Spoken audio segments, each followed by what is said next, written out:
Hi, Vincent.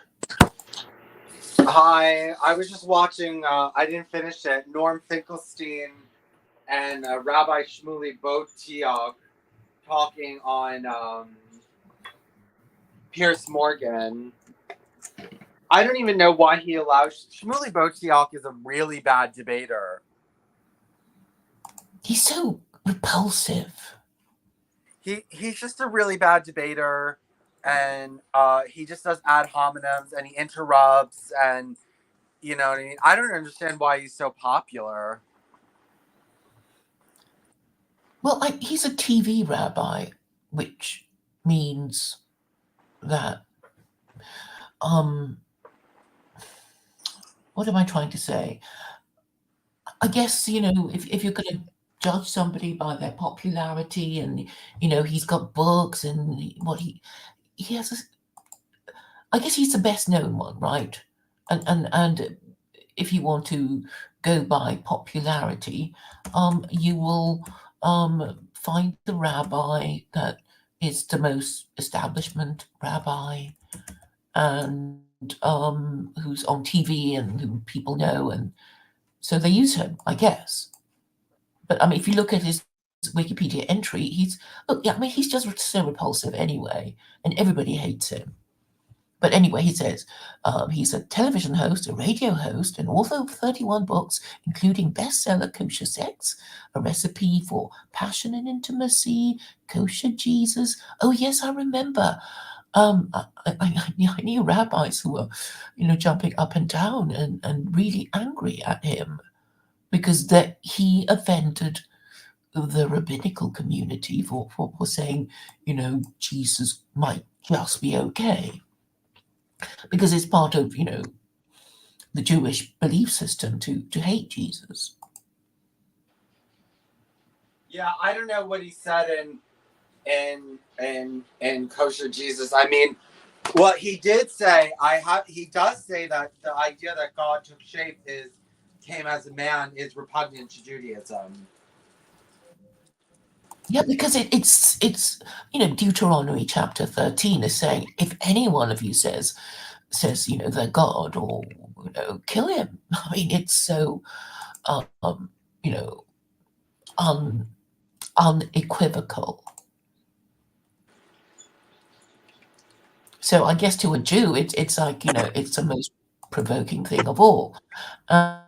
And I mean, to just continue with his Wikipedia entry, it says things like, um, Bojack's outspoken has earned him both praise and criticism. He's been described as one of the most influential Jews in the United States and the world. The Washington Post referred to him as the most famous rabbi in America. Newsweek named him one of the 10 most influential rabbis in the United States, and the Jerusalem Post named him one of the 50 most influential Jews in the world. So that's a reason. And he does it because, I mean, he's famous. Okay, they choose him because, on that basis, he's an establishment rabbi. And the Orthodox community absolutely loathe him because they see him as a heretic, but a heretic rewarded by Gentiles.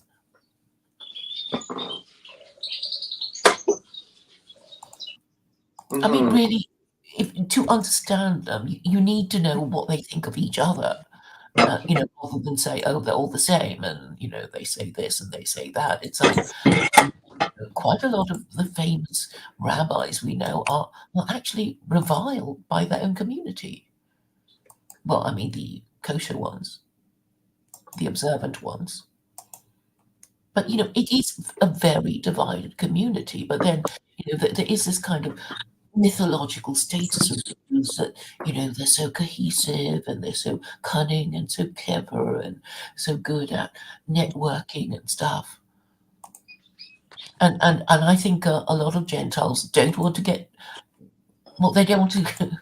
They can't get rid of this narrative because they want to believe in it. Because, obviously they don't want to be thinking, we've been tricked all this time by people who are stupider and weaker than us. Mm-hmm. Yeah, well, I mean, well, he's not a very good representative, and I feel as though they could put forward a better Jew than him. Well, I mean, I don't know if you ever noticed Rabbi Sachs, the late Rabbi Sachs. I mean, he was a rock star. I mean, everybody loved him because he was the most presentable. If you look at his CV, you'll see that he went to a Church of England primary school. You know, and so he's not that kosher, and his story is that his father couldn't afford to send him to a yeshiva. So he was basically assimilated, and then he did well at school, and he went to Cambridge. And when he was a student, he went to New York, and then he heard that Rabbi Schneerson was in L.A., I think. And the story was that he took a Greyhound bus right across America to meet Rabbi Schneerson, who told him to become a rabbi, which he did. But I mean, one of the enduring reasons of his popularity is because he kind of behaves like a Gentile, and if you listen to his Hebrew, it's really terrible. He speaks with it's like if you hear Jews speak Hebrew, there's some echo, I think. Um, you'll see that his accent is all over the place. But the fact is, this rock star of a rabbi that Jews and um, Gentiles love was, he didn't have a proper kosher childhood. He only became a rabbi after he graduated. Well, that doesn't matter. It's not his fault that he didn't have a kosher childhood. No, but I'm explaining to you his success because a lot of Gentiles love him because he's not obviously Jewish, because I mean the real Jews, it's like they there's a certain standoffishness with them, like I can't eat with you, you're going to have the wrong kind of food, and they're just going to fuss and be annoying. But so he became the chief rabbi, and then one of the things that was known about him was that he helped, I think it was Mike Pence, draft a letter to the Knesset. Like, wow, this is such a uh, big thing. But I mean, the Knesset is also compromised. But anyway, I guess I'm trying to tell you that a lot of rabbis that Gentiles might think were big cheese would not be regarded by Orthodox Jews as anything but traitors and sellouts. I mean, also, quite a lot of Muslim politicians that are regarded by, their fellow Muslims as sellouts.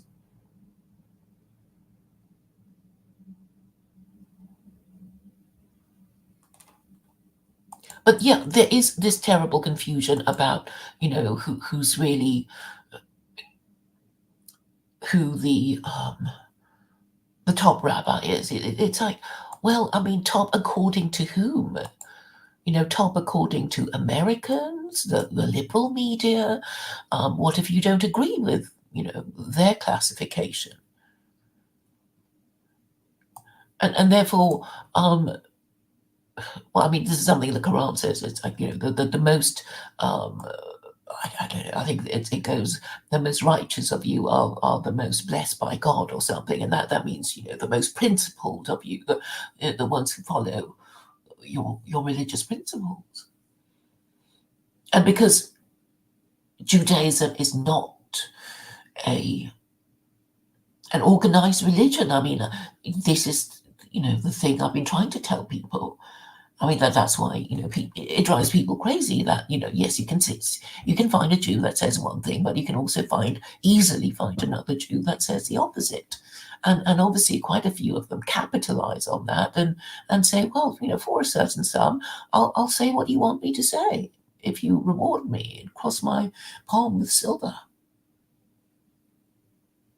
And you'll never get a straight answer from them.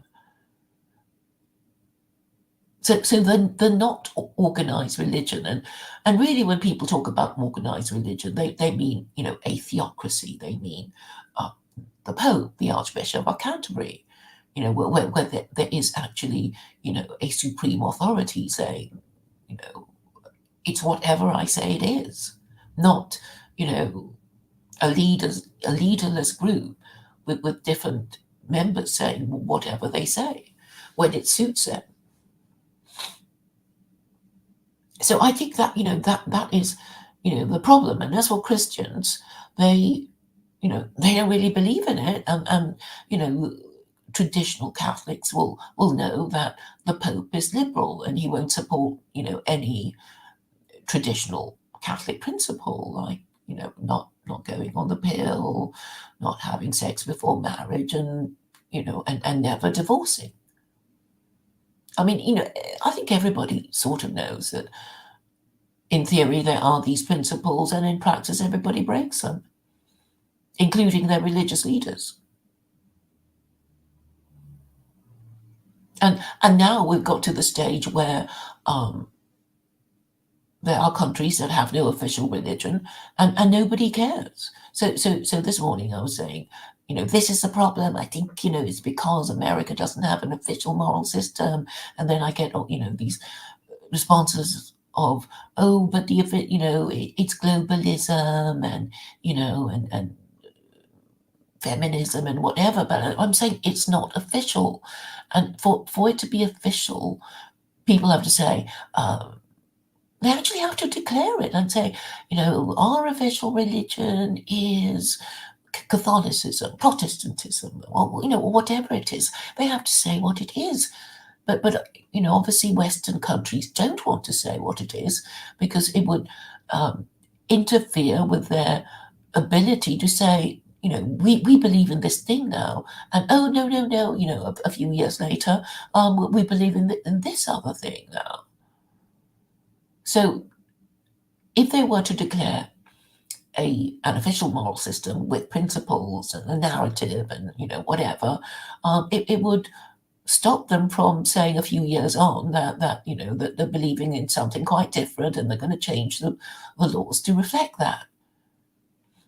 Have I discussed the doctrine of parliamentary supremacy with you?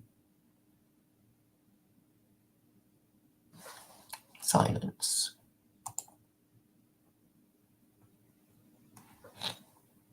Oh, I've got somebody called EV. I don't know why. What happened? Oh no, no, I was wondering why you'd gone quiet. No, I my thing was on mute. Yes, I've heard of parliamentary, supremacy, but I mean, some people are actually happy that laws change and that they don't stay the same. I And know, I know, I know you are one of them, and I used to be one of them too. I thought it was reasonable for for laws to change with the times. But then it just means that you're basically allowing Congress or Parliament to make up the rules as they go along. And well, no, now, they have a constitution that they have to follow, so it's not like we have no rules. It's not like it's lawless. There's well, an you're losing your First Amendment rights. Tucker Carlson lost his First Amendment rights. He didn't. The thing is that wasn't. I mean, he didn't lose them. Now he's on Twitter. I mean, you just need to, private institutions have the right to block you from using.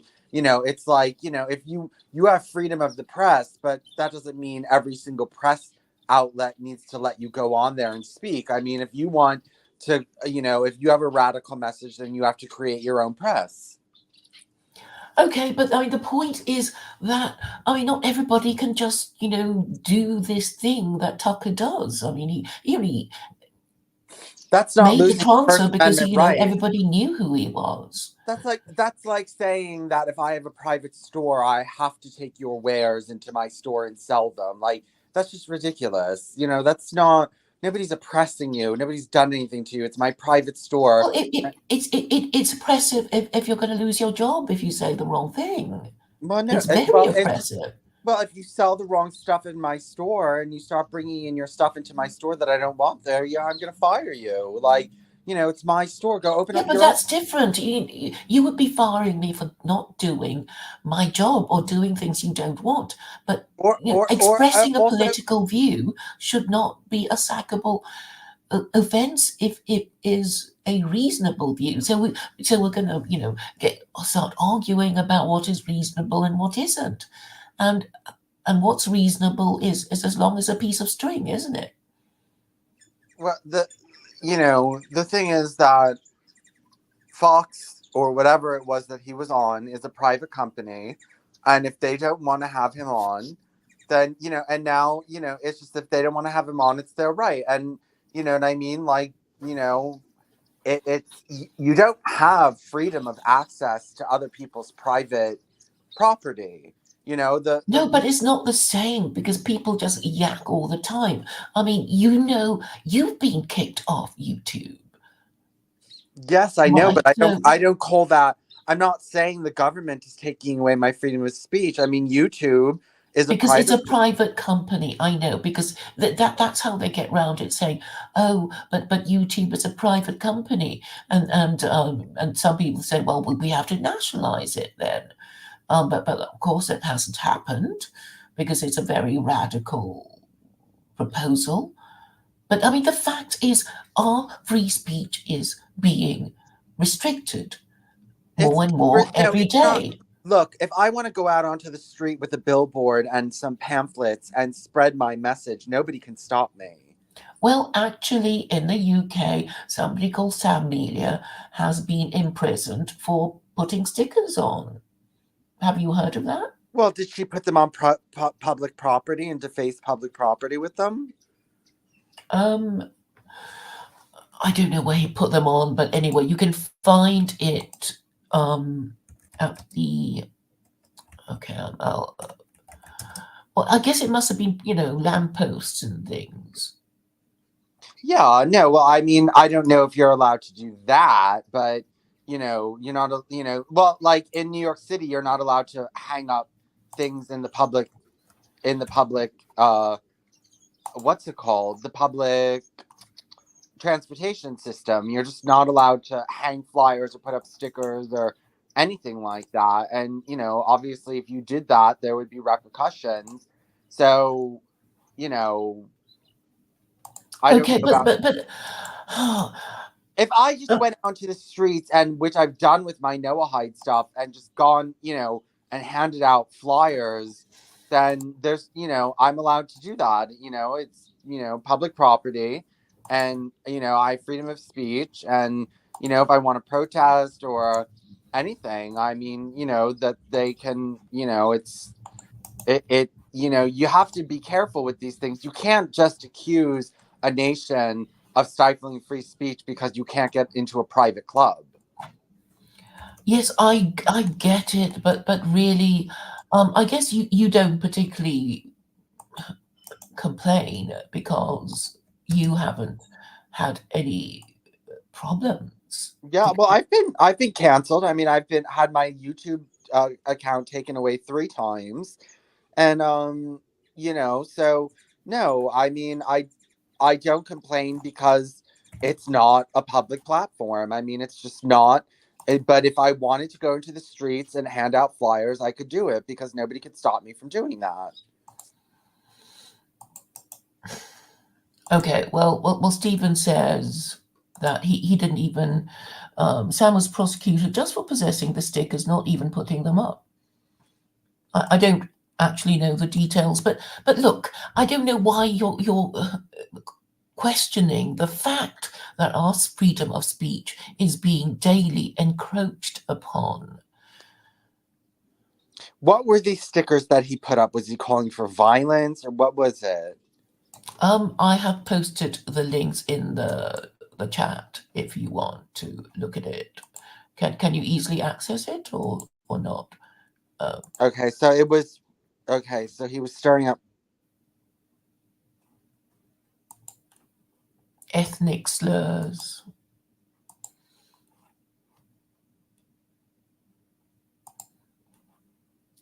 And what about Julian Assange?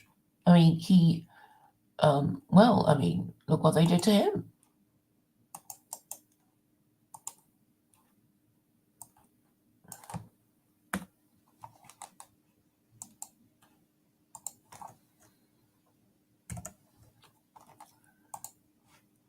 I mean, people didn't used to be imprisoned over things like that.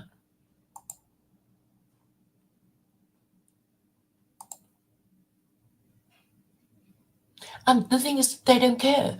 So, I mean, we know, I guess in Europe, we can say, oh, we don't have the, the Bill of Rights, we don't have the First Amendment. But you guys, well, you're not exactly finding it easy to um, keep your rights. Oh, he seems to have gone. Anyway, maybe, well, I'm waiting for him to come back. Maybe Stephen wants to join us. Um, well, then, well, yes, you don't have. Well, if you've never had freedom of speech, you can't say it was taken away. But in America, no, probably something like that would not happen. Well, I mean, okay, so you can accept that it is increasingly being encroached on, and then I guess recently talking about Rabbi Shmuley, he's basically been traducing Candace Owens for being a vitriolic anti-Semite with the ADL, using the media to join in, accuse her of being anti Semitic because the American government doesn't want Americans to not want to support Israel. And I know people say it's the Jews, but I'm saying the American government wants to remain in Israel to keep an eye on, the Well, Gulf states. But that's because of the Jewish lobby. That's just because of the Jewish lobby. I mean, if there were no Jews here, no, we wouldn't be supporting Israel. There would be, to say the Jews are completely absolved from any kind of influence here to make us work for Israel is a little bit ridiculous. well, I have heard it said that there are more Christians in APAC than there are Jews. Well, I know, but I mean, the thing is that to just say Jews are totally off the hook is, you Well, know, no, okay, I'm not saying there are no Jews who do the wrong thing. I am saying that it doesn't help to blame them because then you're falling into their trap and then they're going to point their finger and call you a Nazi. And I'm well, saying that, the thing is that Jews did set up the nation of Israel. Nobody forced them to go there and do that. And the idea that there's no Jewish pressure to support Israel is absurd. well, I think a lot of stuff is said in the name of Jewry.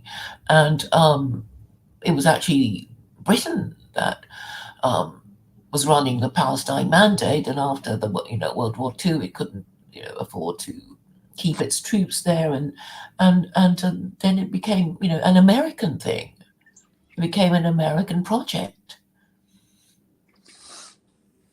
and Well, we know through our study of Anglo-Israelism that there was always this intention of sending Gentiles, thinking the Jews, to go no, and un, Israel. under British Israelism, the British people were not intended to go to Israel. The Jews were intended to go to Israel. The 10 lost tribes were meant to basically rule the rest of the world, and the Jews were supposed to go to Israel and rule it there, and hopefully convert to Christianity.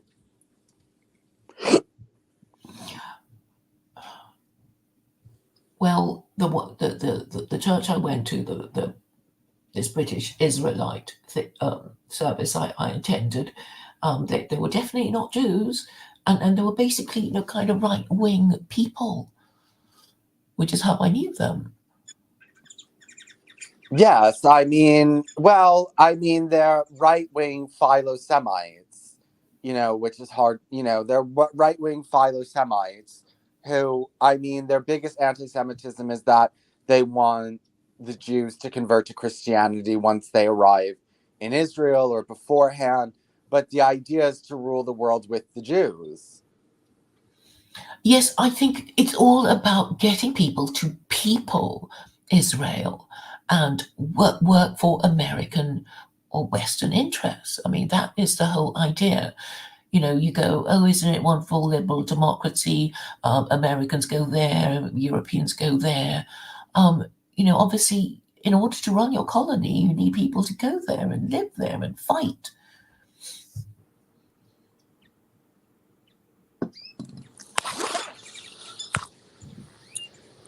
But okay, what I'm trying to say is that these ideas are government sponsored in order to make certain people do certain things. Have we discussed Greenland and Iceland? Yes, where they switched the names so that people would go to Greenland instead of Iceland. Exactly.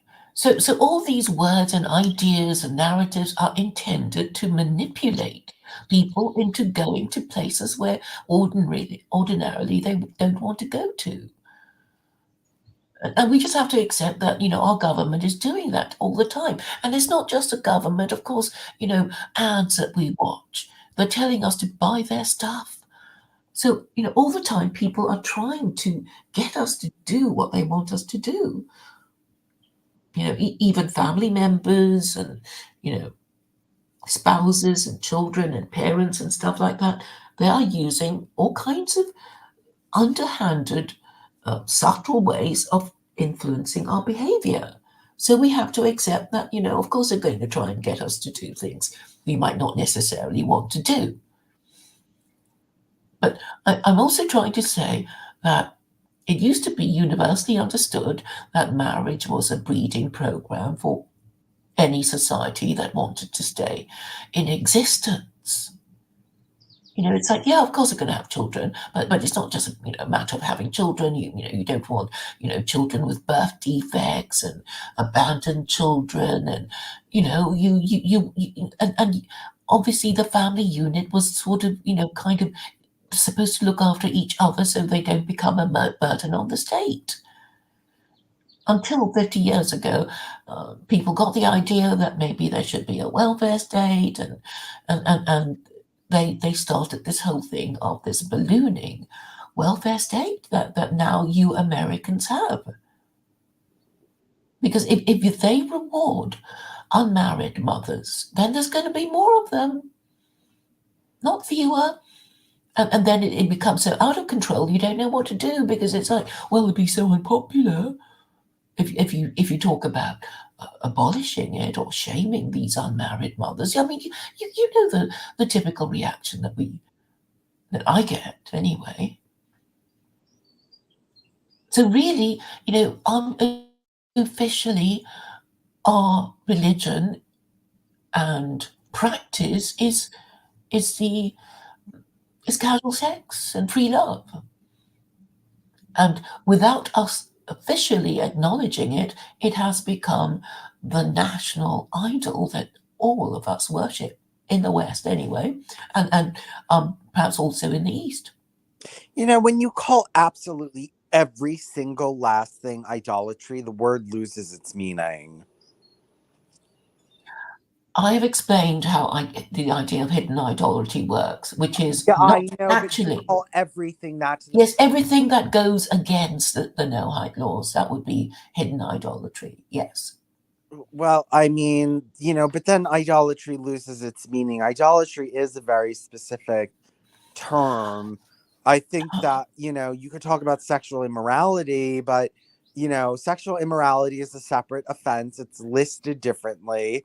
And actually, having premarital sex is not against the Noahide laws. And I don't know about having children outside of wedlock. I don't even know if that's illegal. Well, fornication used to be a mortal sin. But not It's under the Noahide laws. Fornication, premarital sex is permitted in the Noahide laws. well, we don't know. Not we don't really know Yeah, what there's it no really there's no means. there's no I law don't against see why it should be allowed. there's no You law know. against fornication. There's adultery. Okay, so I'm saying that's one of the reasons that shows that the Quran is conclusively better than the Torah. It just forgot to mention fornication. Well, I don't know. But according to Michael Dallin, who is not your favorite, but who wrote the Rainbow Covenant, he just said that, even a married man can have sex with an unmarried woman if he so chooses. You know what I mean? Well, It's that would be adultery. And no, it wouldn't. Not under a man. The only time adultery, oh. the only time adultery applies is if a married woman has sex, or if Okay, well, that's not the agreed definition. And who is Michael Dallin anyway? He's just some Gentile who wrote a no, book. he's not a Gentile. He's a Jew. Okay, okay. It doesn't even matter because it's all speculative. I don't think it's speculation that fornication is not forbidden under the no hide laws. That's Well, not. what about the Midianite women? Have you heard of Pinchas? Well, that was a little bit different because they were at war. They didn't necessarily kill them for fornication. It was more that they had distracted the men and then gave them a plague or a contagion, whatever it was, some kind of sexually transmitted disease. And also, just because that happened doesn't mean that that is the Noahide law. And those were Jewish men, they weren't Gentiles. And I think the general consensus is that there's just no law against fornication. Okay, so the Torah didn't mention it, but the Quran does. And Well, also, apart from that, it's one fornication is a mortal sin. Look it up under the Wikipedia list of mortal sins because they mortal have a sins table in what? In Judaism or the Noahide? in Christianity.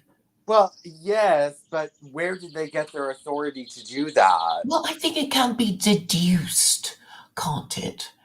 Well, It's no, deduced. It's like, otherwise, all your women will be knocked up unmarried mothers that nobody wants to marry. And well, and then the thing is that the Christians aren't very legalistic and they don't follow it. they used to be because all these ideas were just standard Okay, well, they made that up. practice. They made that up. They didn't, they had no right to make that up, and they just made it up.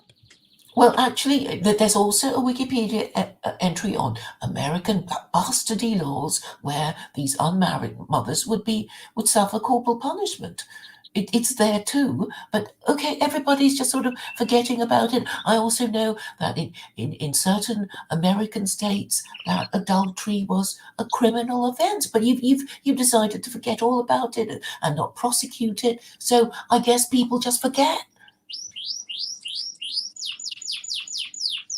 Oh yeah, and you have what sort of dating um, introduction agencies for married people who want to commit adultery. So I mean, obviously things have changed.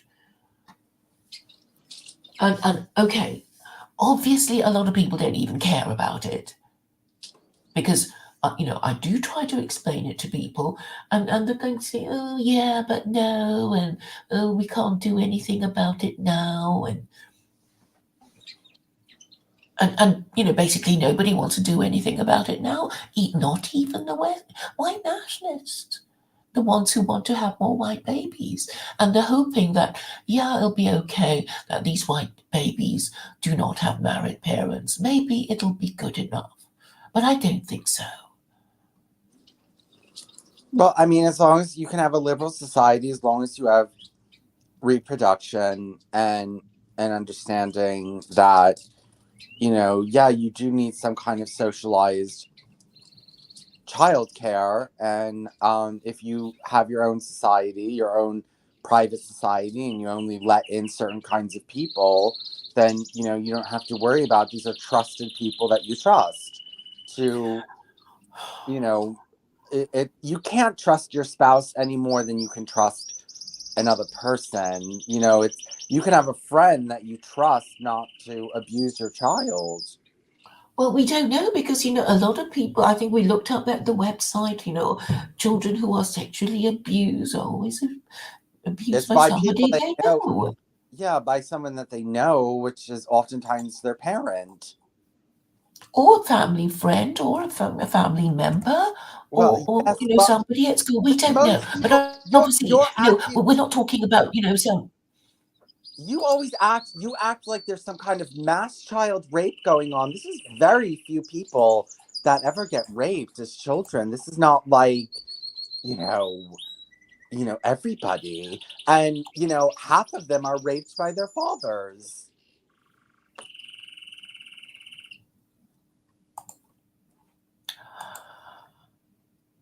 Well, I think a lot of the most abused people will come from unmarried mothers. Well, we don't So know that. I mean, you weren't able to yes, find. I think actually we do because they were thinking of introducing some law because what happens in the Well, UK you have is to that find a statistic for me that children born of unwed mothers are more likely to get molested than children. yes, because it was such a problem that You the don't have government the was even statistics on that. You don't have the statistics on that. There is no statistic like that. We looked okay. it up. I wonder why. I think they're just hiding it, right? Well, they obviously. Child sex abuse. Uh, Child sex abuse, unmarried mothers. Because what would happen is that the unmarried mother would be given a council flat, and then she'd have a place to herself, and then she'd just invite her, whoever she fancied to come and live with her, and this man would have sex with her children, Well, we and don't know. she'd either notice We or don't not. know if it happens anymore. I don't think single mothers are more likely to like pimp out their children. Or okay, maybe not pimp out, but sort of pretend not to notice mothers as perpetrators and bystanders of child sexual abuse. Yeah, but that doesn't mean that they're unmarried. You have to prove your point that these are unmarried mothers that are doing this. Yeah, I'm sure the statistics would mean that um, unmarried mothers would be more likely to not notice. But we don't know that. We don't. Okay, but the thing is, you don't really care because you're invested in your idea But you're that not you bringing me can any kind of trust statistics. complete strangers to look after your kid, Not complete and it's just a strangers. theory Not for you. It's not just a theory, and not you don't really care. not complete strangers. These are people that you trust. Yeah, and they can betray that trust. Well, so can a mother or a father. And if Yeah, okay, but okay, we can just deduce that no, we can't. if you Because were a I child would want sex to hear our predator, if you were statistics. a child sex predator, you're going to be going for low-hanging fruit. Well, these are your friends, and you're, not just some random person that and I just refuse to believe that, like, all of a sudden it's just going to devolve into mass rape. Like, most people are going to continue never to be raped. Most adults are not child rapists. The vast majority of adults will never touch a child like that. I mean, you're talking about pennies here.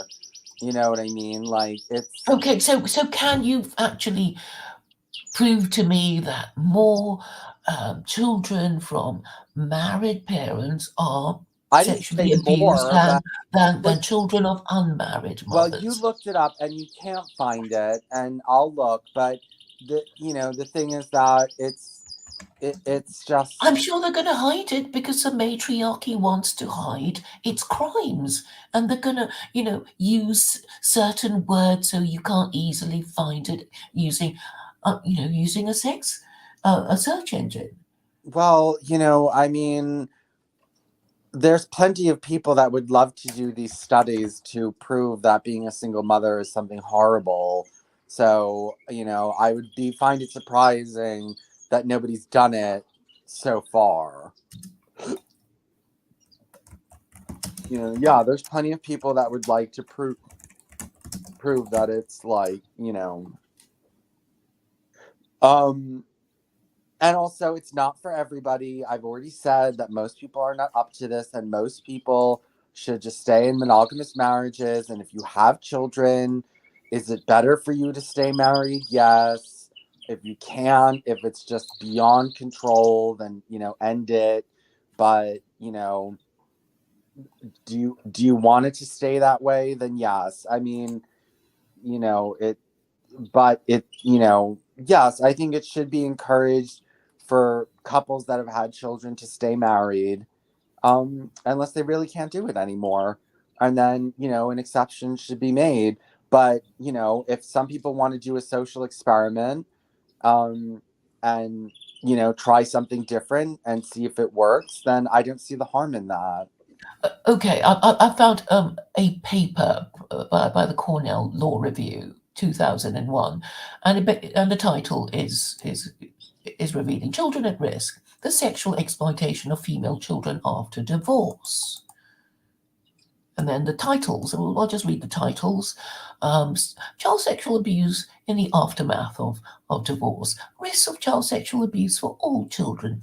Risk of sexual abuse for daughters escalates following divorce. Risk of sexual abuse for daughters in their mother's custody. Risk of sexual abuse for daughters in their father's custody. Daughters in fractured families experience sexual abuse of singular destructiveness. Impact of child sexual abuse on victims. Okay, Demographic shifts placing more female children at risk. Okay, so, but by their fathers or by other people?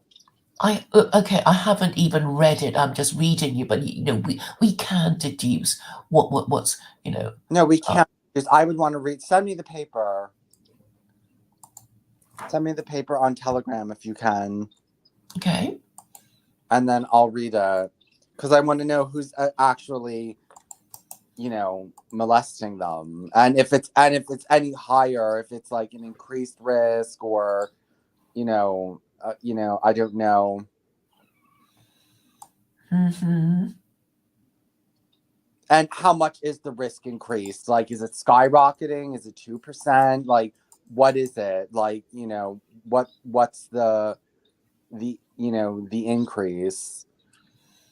Okay, and there's all these chapter headings which I think would be interesting to read. The risk of sexual abuse seems contingent. I'm not sure what that means. The perceived inability to address the risk of sexual abuse in a meaningful way. The risk of sexual abuse does not involve parental contact. So I mean, okay, this is of previously married parents. So, but I mean, the presumption is that No, don't presume. if it's staying with its mother, it will more likely than not, if the mother is entertaining unsuitable lovers, the kids are going to be abused. Yes, but how much are we talking? Like, what percentage of children are being abused? That you're like, is this the pandemic, or is this like? Let's see what percentage of children are. Hold on, let me say.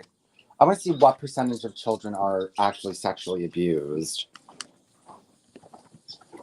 Okay, well, while you're doing it, I'll just continue to read the chapter headings. 3 concrete approaches to responding to a girl's sexual vulnerability after divorce. Willingness of a custodial parent to shield a daughter from abuse. Mobilizing the non-custodial parent as an effective monitor. Conditional custody awards. 2 precautionary measures available to courts. School-based prevention programs. Parenting classes. Potential drawbacks of integrating the risk of sexual abuse into custody determinations and analysis of their significance. A. Consideration of the risk of sexual abuse will not significantly tax the courts. B. Consideration of the risk of sexual abuse will not substantially erode familial privacy and parental autonomy. C. Integrating the risk of sexual abuse into custody determinations will not burden remarriage and discourage divorce. Okay, according to USA Facts, according to the Department of Health and Human Services, so there's 400 million people in America, and 4 million children were involved in maltreatment. It says more than 77% of the perpetrators of the abuse are parents of the victims. This is Department of Health and Human Services. Here, let me send you the thing. So 77% of children who were abused in their homes were abused by parents. That doesn't just include sexual abuse, but in percent, if you take all abuse victims, 77%, and that's a lot. 77% were the parents. So it wasn't It wasn't, and that's Department of Health and Human Services. Okay. I'm only interested in child sexual abuse because, Why? and I even mean, if why? So, well, we yeah, know. because everybody seems these days to accuse their parents of of child abuse.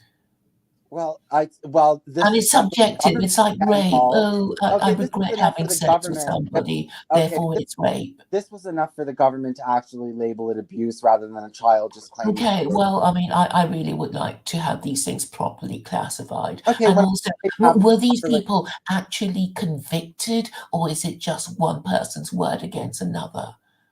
Because it would be pretty okay, horrible. wait. They did give the number. Hold on, of actual convictions. Hold on, let me find it again. Okay, so of the 4 million that were involved in maltreatment investigations, 618,000 children were found to be victims of abuse or neglect. So there were 618,000 children reported by the government to be victims of abuse or neglect. 77% of the perpetrators of the abuse are parents of the victims. Okay, well, we don't know what that what they actually did, and but anyway, I'm only just to make things simple interested in I don't think it's true. child sexual abuse because anything is child abuse these days. It's like, oh, my parent hit me. It's child abuse. So it's But too the opaque. government, the government found that the government labeled, didn't just investigate, labeled 618,000 victims of child abuse. So that's a little bit more than 500,000 in a country of 400 million. So that means approximately one in 800 children approximately was found to be the victim of child abuse. And that definition is as long as a piece of string. Okay, so it's really, I think, probably intended to break up the family and say, oh, it doesn't make any difference. Everybody gets abused. It could be dad, it could be mom. Break up the Yeah, but family. Let everybody, let anybody look after the kid, and abuse it. And. well, well, we know that 77. Look, I can't. Okay, we Obviously, know. I won't be able to prove it, but I think we know that it's just more likely for the kid to be abused if mum is still dating, is dating. If mum is dating after her divorce and invites strange men into her home, or even to live with Okay, but her. if 50% of mothers are divorced or and probably okay, so actually wait.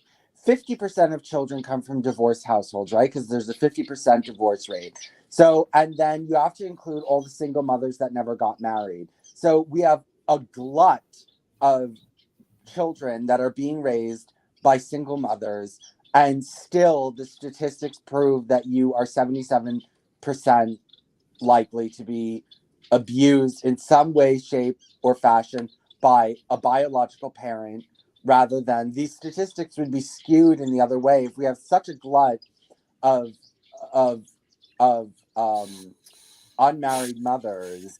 Then I mean that it should be totally in the other direction. If all the boyfriends, if this was all boyfriends and not parents abusing, then it shouldn't be 77%. It should be much higher than that. I Well, mean, okay. Well, I challenge the accuracy of the classification and any and I'm sure there are lots of abuse that isn't reported, but the presumption is that if both your parents are looking after you and living together, one of them will protect you from the other if the other is abusive. But if you're just stuck with only one parent and an unmarried parent who is female and she's entertaining a whole bunch of lovers in the family home or in her home, then you're going to be less protected than if you were living with both your parents. It can be deduced. And the inference can be made, but I know you don't want to because you want to well, I'm think. looking for it right now. I'm on here. Well, I just showed you that 77% of children are abused by their parent. in some way, shape, or form. And Okay, and we'll never get to the bottom of, define child abuse, who gets to say whether it's abuse or not. Do they even state what actually happened? And maybe, child abuse should be distinguished from child sexual abuse.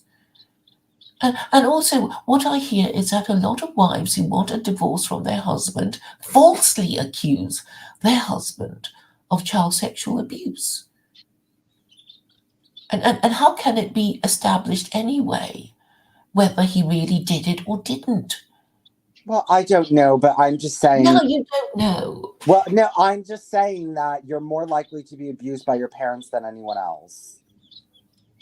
So that's the statistical fact. Okay, and I want this child abuse to be separated.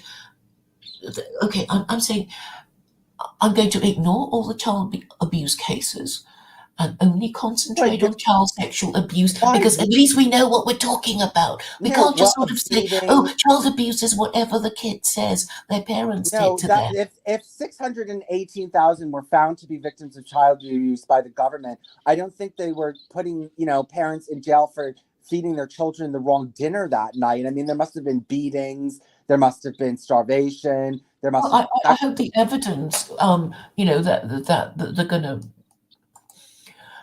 Okay, Okay, I don't know.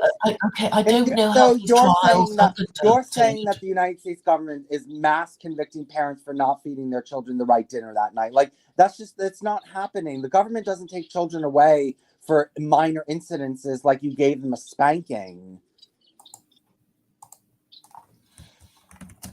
I I don't know how these convictions are made.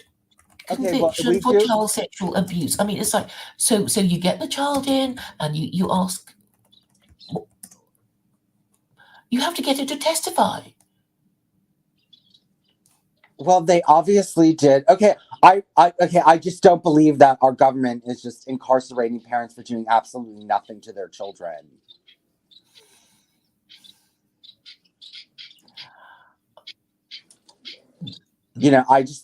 I don't believe that. I don't think Okay, that. well, okay, And I'm not. you are more than you're almost three times, no, 2.5 times more likely to be abused by your parent than by a stranger or by your biological parent, not even by a foster parent, not even by. Hold on, wait. I'm looking up more stuff. I've been.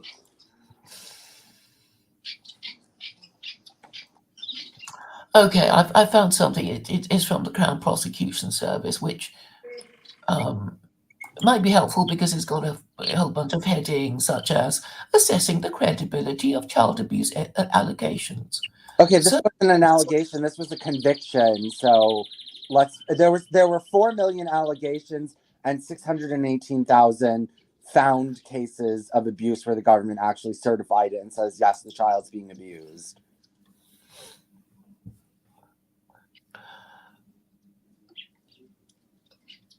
but the point is that the people looking after these children are not well paid and they don't like their jobs. It's the same with people looking after the elderly. They only do it because they can't find any other job and they probably hate their job. And therefore, they don't really want to. And I'm saying this is really the problem. If you have children, you should look after them yourself. And because otherwise you're entrusting your children to strangers who don't care about it, and They're therefore not society strangers. should They're should not they're not strangers. I'm not going to bring strangers into my house to help me raise my children. I'm not bringing in strangers. I'm not bringing in vagrants off the street. no. I know you're saying you're going to put them into daycare or a creche, and there is also the Yeah, problem well, with these why still. was there mass rapes on the kibbutzes in Israel where they communally raised their children? I mean, was there I don't think so. Okay. I wouldn't know about that, but I'm Well, saying why aren't you going after the kibbutzes in Israel? I mean, they collectively raise their children in group homes and things like that. no, I am just inviting you to assume that if somebody, the person committing child sexual, you're just assuming it's going to be the mother or the father because you have a problem Okay, with I'm not married assuming. I'm parents. You okay. you Well, I actually know. want to, you want to end this system. Yes, you want to destroy the institution of marriage because you have something against it. So you're going to Well, say yes, because obviously victims of my child sexual abuse will be most likely to be abused by their own parents. And so it's okay, we know okay that. for, Okay, for minus. complete Okay, strangers to look after them and take care. you're focusing on sexual abuse, but we know that. Yes, that is what I have been saying all along. Okay, but there's Yes. other kinds of abuse. First of all, it's not just sexual abuse, and if you combine all abuse, sexual and non-sexual, you're more likely to be abused by a parent. Yeah. It's like, well, okay. A wife complains of domestic violence. Of course, it's going to be by a family member, usually a male family member. Okay, Yeah. yeah. So what? So what? Well, yeah, I mean, you're more likely to get abused by your husband than by, a random stranger. yeah, and because it would be called a different kind of crime. Well, But the more society degenerates uh, into chaos and criminality, the more likely it is that a woman can be randomly raped and robbed in the streets. okay, but that's not. Look, the point is you're more likely to either be abused by someone you're married to, or your parent, or even a close family member. Like your thing about, oh, like, what about allowing family members to watch your children? Just because someone's your uncle doesn't mean they're not going to rape you. You know what I mean? Just because someone's your aunt, your uncle, your cousin, these extended families, then you shouldn't allow extended family members to watch your children either. There's Okay. So basically, your whole agenda is to undermine the institution of marriage and the family. okay. What stops an uncle from raping a child? Since most people are either raped by their parents or a family member or a friend of the family. So we know that uncles and cousins and all these people are doing it too. So, I don't really see how having an extended family take care of your child makes them any safer than a close friend that you know. I mean, under your system, you shouldn't leave children to be raised by grandfathers or So, anybody. well, okay, but I'll concede the point that if these things happen, it stays within the family, and nobody else has to read these statistics anymore. They'll just keep it quiet, and nobody gets to find out about it.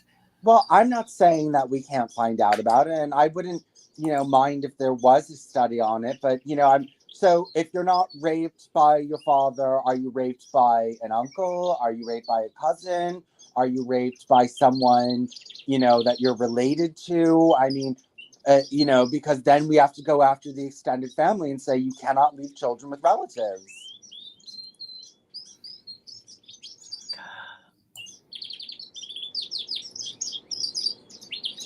So you're saying it doesn't really matter. It doesn't matter who you're just as likely to be abused. So it doesn't matter. We can get trannies to look after your kid. It doesn't matter, and that is your attitude. Because I think that's it. You're just going to say, well, children are just as likely to be abused by their own parents as by a stranger. So who cares? Just let them all Well, be looked yeah, after I by mean, well, complete strangers. if you're just as likely to be raped by an uncle as a stranger, then I don't see how the family system protects you. Okay, so you're going to say, well, this is the case, so who cares? Okay. Well, you haven't proved to me that you're more likely to get. I won't be able to prove it because you're just going to, ignore the evidence I because You didn't provide any evidence for me to ignore. no, you choose not to make the inference because Excuse me, not there. your Yes, there. agenda is to Well, and what undermine about the your institution agenda? of marriage. Oh, so because I don't make the inference in your direction, you don't have an agenda. Like you have an agenda too, and you're saying that so you can't be clouded by your agenda. Only I can be clouded by my agenda. I'm happy to admit my agenda. I've already told you that if child sexual abuse happens within the family, it stays within the family, and we need not be troubled by these statistics. We'll No, just we do. assume it didn't happen if it's not reported, and probably I guess they're just going to not report it because it's Yeah, so well, and that's the other distasteful. thing. That's the other thing. Are you more likely to report your father or somebody that you're not um, related to? That's the other thing. Like, you have to look into, reporting and does the family pressure you? If you're not related to someone, are you more likely to tell someone? If it's a teacher, are you more likely to tell somebody? Like, there's lots of things that, go into this. And you just want to, without any evidence, and you just want to just ignore the fact that you're 77% likely to be abused by a biological parent, not even a relative, not even a friend of the family. Your biological parent is 77% of the time the one who's abusing you. And that would include all divorces, all single mothers, everyone. Are you more likely to be abused by your father who has divorced your mother, who doesn't even live in the house, than by some random, you know, caretaker or family I friend? don't know. I don't know. But Well, yeah, I but know. Well, anyway, it's not complete because obviously a lot of victims don't even report it.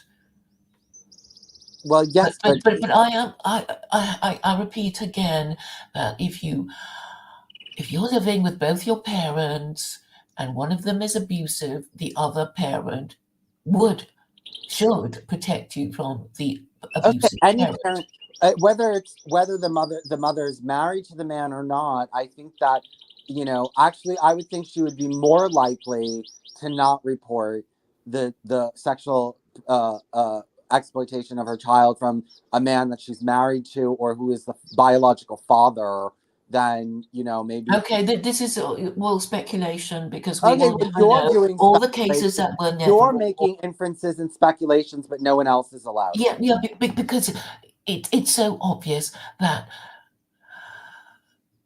No, it's not two obvious. parents Otherwise, living together. otherwise there would be a study on this. Otherwise, there would be something that we can find. I've been looking.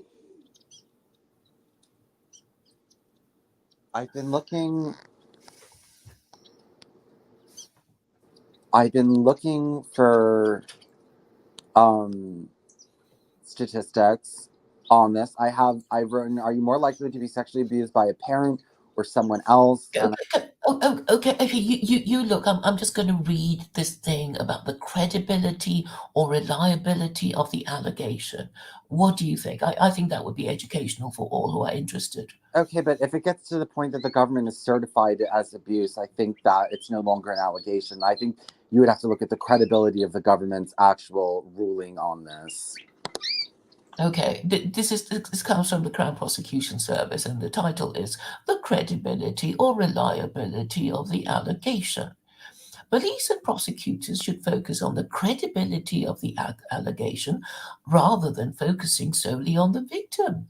For Police and prosecutors should seek to build a case which looks more widely at the credibility of the overall allegation rather than focusing primarily on the credibility and or reliability of the child or young person. That sounds sensible to me. The following factors may provide evidence that the victim has been and or continues to be abused rather than undermining the credibility and reliability of the victim's account. Victims may adjust their behavior to try and prevent any further abuse, especially where other children are present in the household, or to simply have an easier time. As a result, abuse may be normalized. with the victim showing no obvious or stereotypical behaviors. This does not necessarily mean that the victim has not been subject to sexual abuse.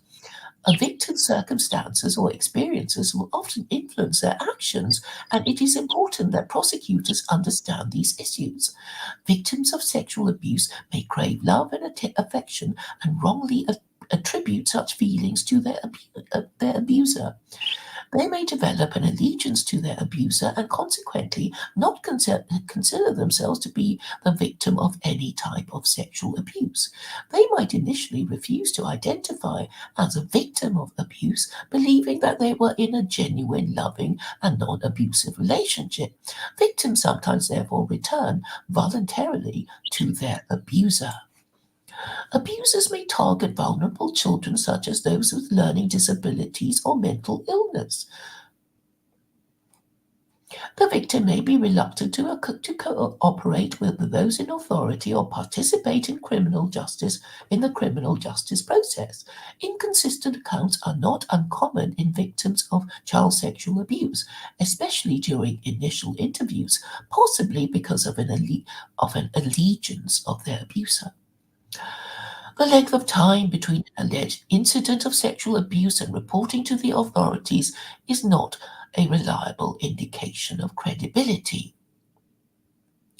Children or young people who have been in the care of or have come to the attention of social services will inevitably have a great deal of information about them contained within social services records compared to other children or young people. Every episode of misbehavior, even of the most minor nature, is more likely to be a matter of record. Victims of child sexual abuse may also misuse alcohol or drugs in some cases as a result of the abuse that they have suffered. Most children misbehave, but not every child has their misbehavior recorded. Victims who are or have been in the care of social services should not be disadvantaged in the criminal process by this fact, and prosecutors should be prepared to address this issue as part of the presentation of the prosecution case.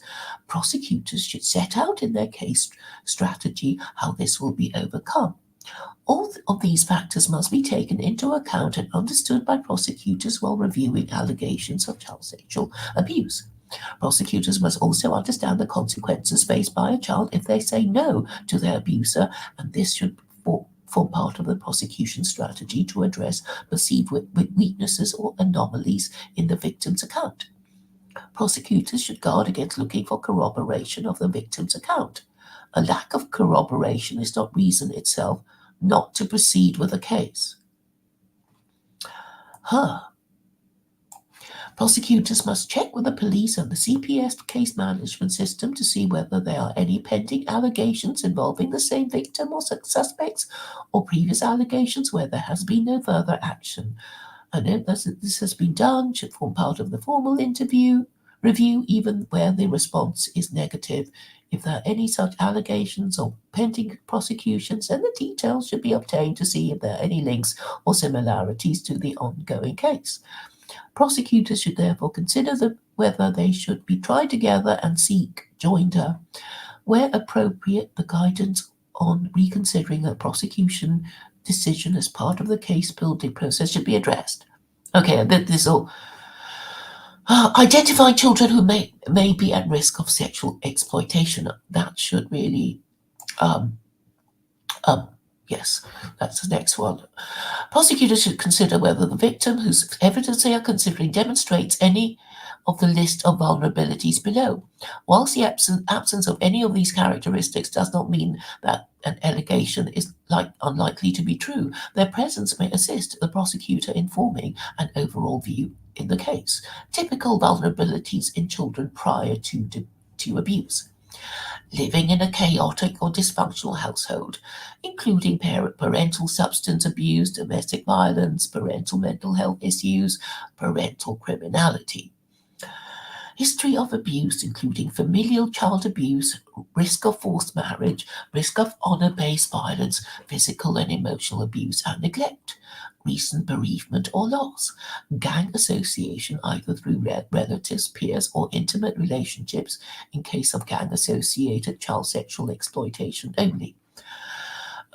attending school with young people who are sexually exploited, learning disabilities, unsure about their sexual orientation or unable to disclose orientation to their families, friends with young people who are sexually exploited, homeless, lacking friends from the same age group, living in a gang neighborhood, living in residential care, living in hostel bed and breakfast accommodation or foyer, low self esteem or self confidence, young carer. Then I have the following signs and behavior are generally seen in children who are already being sexually exploited: missing from home or care, physical injuries, drug or alcohol misuse, involvement in offending, repeat sexually transmitted infections, pregnancy and terminations, absent from school, change in physical appearance, evidence of sexual bullying and or vulnerability through the internet and or social networking sites, estranged from their family, receipts of gifts from unknown sources, recruiting others into exploitative situations, poor mental health, self-harm, thoughts of or attempts at suicide.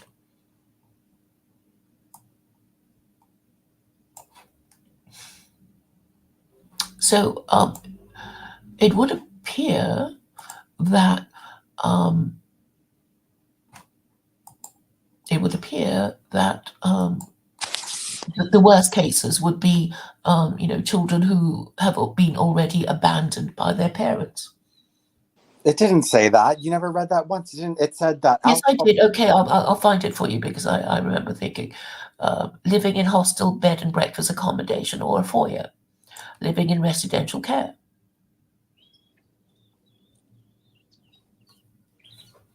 Okay, well, that's a point in your direction. I mean, and then okay, so I don't know what a hostile bed and breakfast means, but what did it? Hostel, I guess a youth hostel. Oh, a youth hostel. Well, okay, that's a little bit. You mean okay? Is that well? What about if it's Well, just like they would be abused by somebody, not their parents, if they're already living in some kind of, you know, um, government, some care home. yeah? I just read that. Well, they said that 50% of children are molested by a family member, so that means 50% of them are molested by a non-family member. So, I mean, if Okay, so it seems to be even Stevens, but uh, okay, I'm saying that even if they're abused by their family members and they don't report it, we won't be troubled by these unreported cases. what do you mean who would say okay, child sexual abuse? The Wikipedia article says 70% of abusers are immediate family members. This is the Wikipedia. Here, wait, hold on. Let me get the quote. 70% or someone very close to the family. So, okay, another research say that 30% of perpetrators of sexual abuse are related to the victim. So it says 10% are strangers. Okay, there's two studies here. Let me get the study for you. Sexual abuse surviving pain. Academy is celebrating, what is this? AAETS. Um, hold on.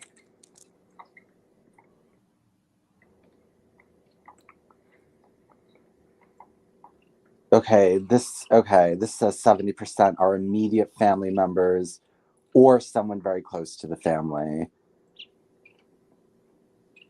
Okay, so an immediate family member would be either uncle, cousin, brother, sister, father, mother. So okay, 30% or someone who's very close to the family. Well they said that okay, well I read 50% of them. So you're 50% likely to get raped by a family member, 20% likely to get raped by a close member of the family, 10% by strangers, um So that would leave, wait, 80, that means 20% of the people would have been someone that was either not a stranger or not very close to the family. So the only danger of raising children communally is that you actually know these people. I mean, it seems it just seems like anyone who's around the child is going to abuse it. I don't think because you're a family member reduces your chances of abusing the child. Hmm. Especially when you take it out of sexual abuse. This is just sexual abuse. 77% of all abuse is parental abuse. That's nearly 80% of all children are abused either sexually or unsexually by their parents.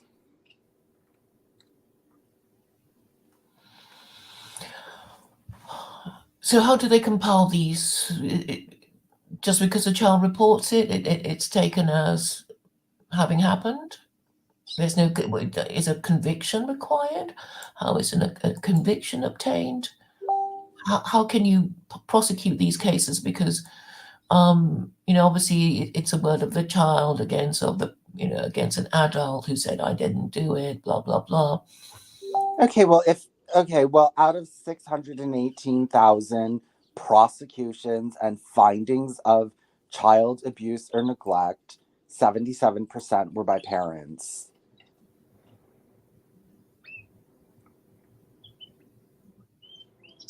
I don't know why you're just focusing on sex. I think there's other ways to be abused too that are not good. I know, but we have to. We don't have to. You want to because No, no, no, because otherwise we don't know what it means, right? If you say because child abuse can be anything. You complain of child abuse, but I well, mean, okay, if your parent is it so well technically my mother wouldn't have been, I wasn't taken out of my home for child abuse. It's not child abuse to tell your child they're demon possessed. I wanted to be, but you can't take children out of the house for religious abuse yet. It's not commonly, perceived. You have to actually physically abuse the child or starve the child or, you know, oh wait, hold on. okay? We don't know what it is, which is why I just wanted to concentrate on child sexual because at least we know it's something to do with sex. Okay, but So well, abuse in general, just abuse is 77% parents abuse. okay, well that's no good. Well, Because no good these to you days, because you don't. it's like I had, mum slapped me or spanked me, Well, do you and really that's think the government is prosecuting people for slapping their children or spanking them? well because corporal punishment is now illegal.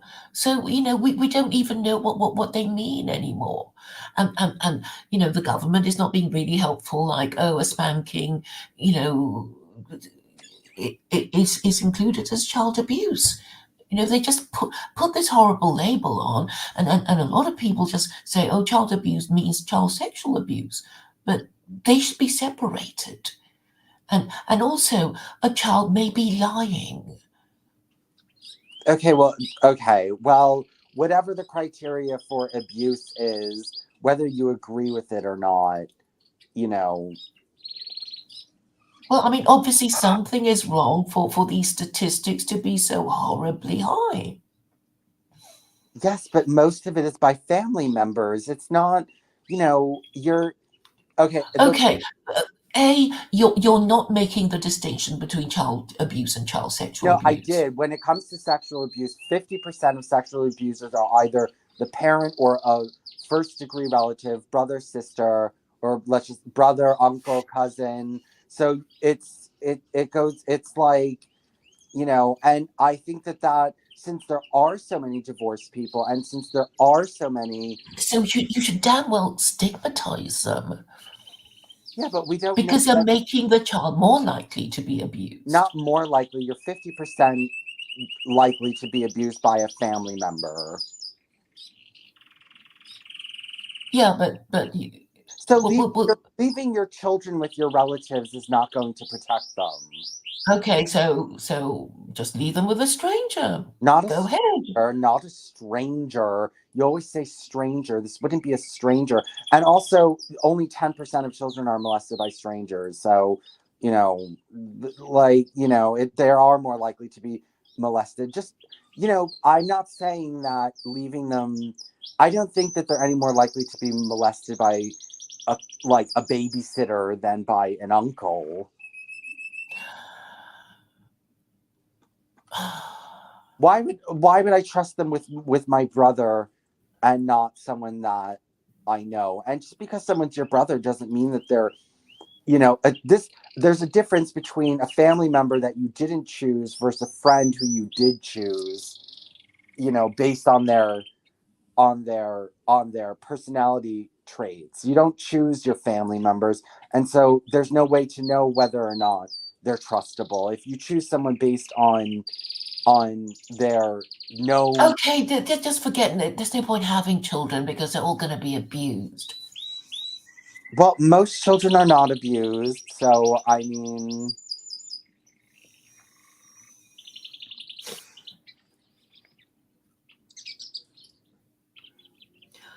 But it seems that this is a major social problem. It's what, child sexual abuse, in previous generations, nobody talked about these things, and now it's everywhere, under every bush. What brought this about? well, no, I would well, say more report, unmarried parents. more reporting. People didn't report these things as much back in the day, especially boys. And there's lots of. It's just like saying, "Oh, why is there so much homosexuality now?" Because you used to not be able to talk about it, and now you can, and so of course more people are going to be out of the closet and things like that if you remove the social stigma about it. And if you remove the social stigma about reporting it, yes, reports will go up. And also, I don't. You would also have to prove that child sexual abuse has been increasing, over with the increase in divorce. Well, yes, I mean, they go hand in hand. Well, obviously, we can't find any statistics on it. Well, And you're fifty there was a percent. time when not everybody, or not most people, were um, divorced, and there was no talk about child sexual abuse. There And was no then, talk about a lot of abuses. There's no talk about domestic. That's like saying, oh, domestic violence is up. That's because people report domestic violence against their husbands now. They didn't used to. I mean, marital rape in some countries used to be legal. so making something a crime that wasn't previously a crime would have the effect of raising the crime statistics. Yeah, that's what I'm saying. That there's lots of underlying factors here to look into. And I'm not worried that if my child has a 90% chance of not being raped, it's like, I'm not going to worry about bringing children to the world if most of them are never going to get raped. Okay, but what I'm saying is that there is a correlation between the normalization of divorce with incidents of child sexual You didn't abuse. prove that. You never proved that. I can say, well, when couples divorce at whatever percentage it is, there has been an increase in where reports of child where sexual abuse. where did you get this? The only thing that you had is if you dump the child in No, no, I'm saying just by looking at the statistics, I will be able to show a correlation what's between the normalization of divorce and single parenthood with the rise in incidents of child sexual what abuse. And statistics that do you would be have? conclusive. What statistics do you have on this? I haven't got anything yet. I'm not even going to look it up, but I'm sure that we will be able to find a correlation between high levels of unmarried parents with child sexual abuse. Okay, well, find it because I was just looking for it and I couldn't find it. And all I found is that 77% of abuse is by parents and 50% of sexual abuse is either by a parent or an immediate family member. Child sexual abuse over the decades, I don't know. So it's just going up, up, up. Okay, social trends and child maltreatment trends. That's useful.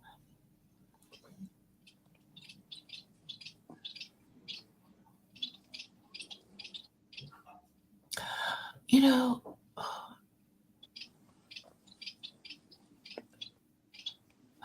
I don't even think it can be relied on.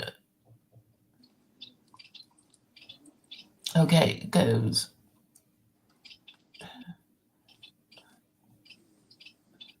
This is American.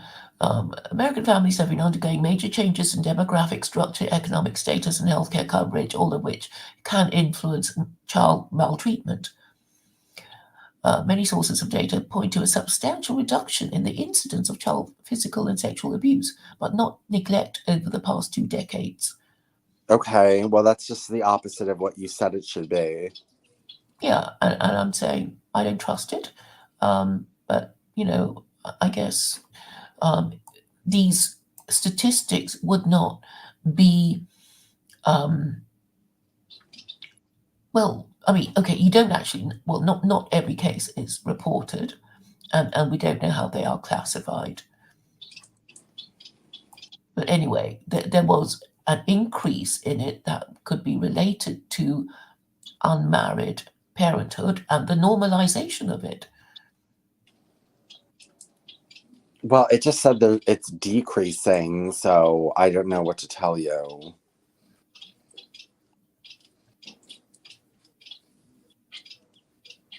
Well, you can change the way you report things, the way you classify them, and say, it's you can manipulate statistics to say what you want.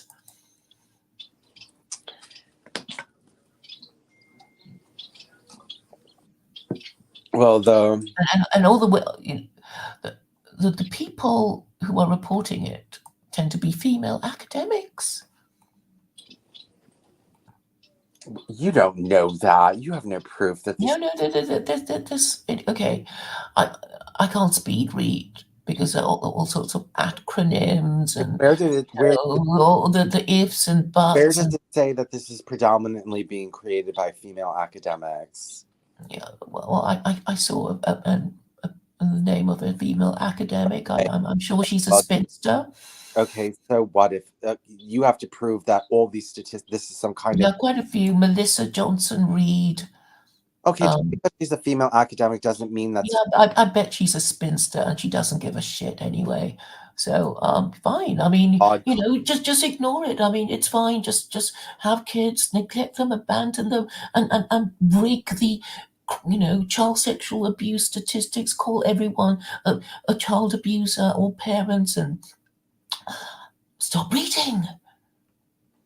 No, I don't think. I mean, Okay. The thing is, I'm not even going to argue about this anymore because if you really wanted to take note of two things, is that the normalization of divorce has resulted in more people reporting cases of child sexual no, abuse. less. You just read that less people are. You just More, read that more. there's It's still too bad. Okay, well, you can make a case that actually it's going down, and nobody, child sexual abuse is no longer a problem, and children in care don't get abused, and it's fine. Okay, well, it just seems like you have no evidence for your claims, and Well, because they're not being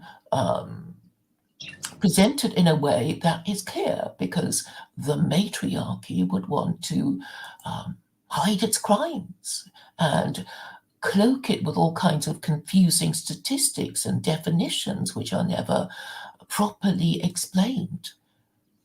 I mean, it's very easy to just say, oh, child sexual abuse comes under the heading of child abuse and never define what it actually means. And also, it's also a social perception. It's become so normal that people just say, "Oh yes, I'm a victim of child sexual abuse." That there is no shame to it anymore, and maybe you might say that to get better treatment or something, Okay, but jump queue or less something. less people are reporting sexual abuse, not more. Or maybe it's so common people don't bother. Like, maybe you're so used to your car being vandalized that you don't report it every time it happens. This sounds People just give up. no. I mean, yeah, the fact now you're saying that the statistics are down because it's actually up. Like that's like saying Yeah, it's Lisa Jones. She said she was the one who said changes in rates of reported child abuse and neglect. It's all these women, okay, and just I'm sure she's not even married. okay, just because she's a woman doesn't mean that this is some kind of vast woman conspiracy to reduce. Well, maybe. I mean, maybe they don't. They're a feminist. They want to destroy the patriarchy. They want to make it look that you're just as likely to be sexually abused by your married parents living together than if you were living with your unmarried mother. I mean, very convenient. They want to normalize it. They want to normalize illegitimacy because, well, they want to destroy the patriarchy.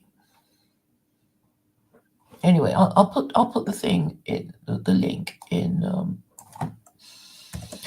You know, everyone wants to destroy the patriarchy. Even men want to destroy the patriarchy. Yeah, because it's too much trouble to pay for the kids and stick to only one woman. So they can't be bothered. They'd rather die gay or childless or transgender. So I guess don't complain about immigration then, because if you Well, can't be no, bothered you to have to make breed, then I guess more and more brown and black people will come to Europe and America and take over. So everything's fine. No need to worry.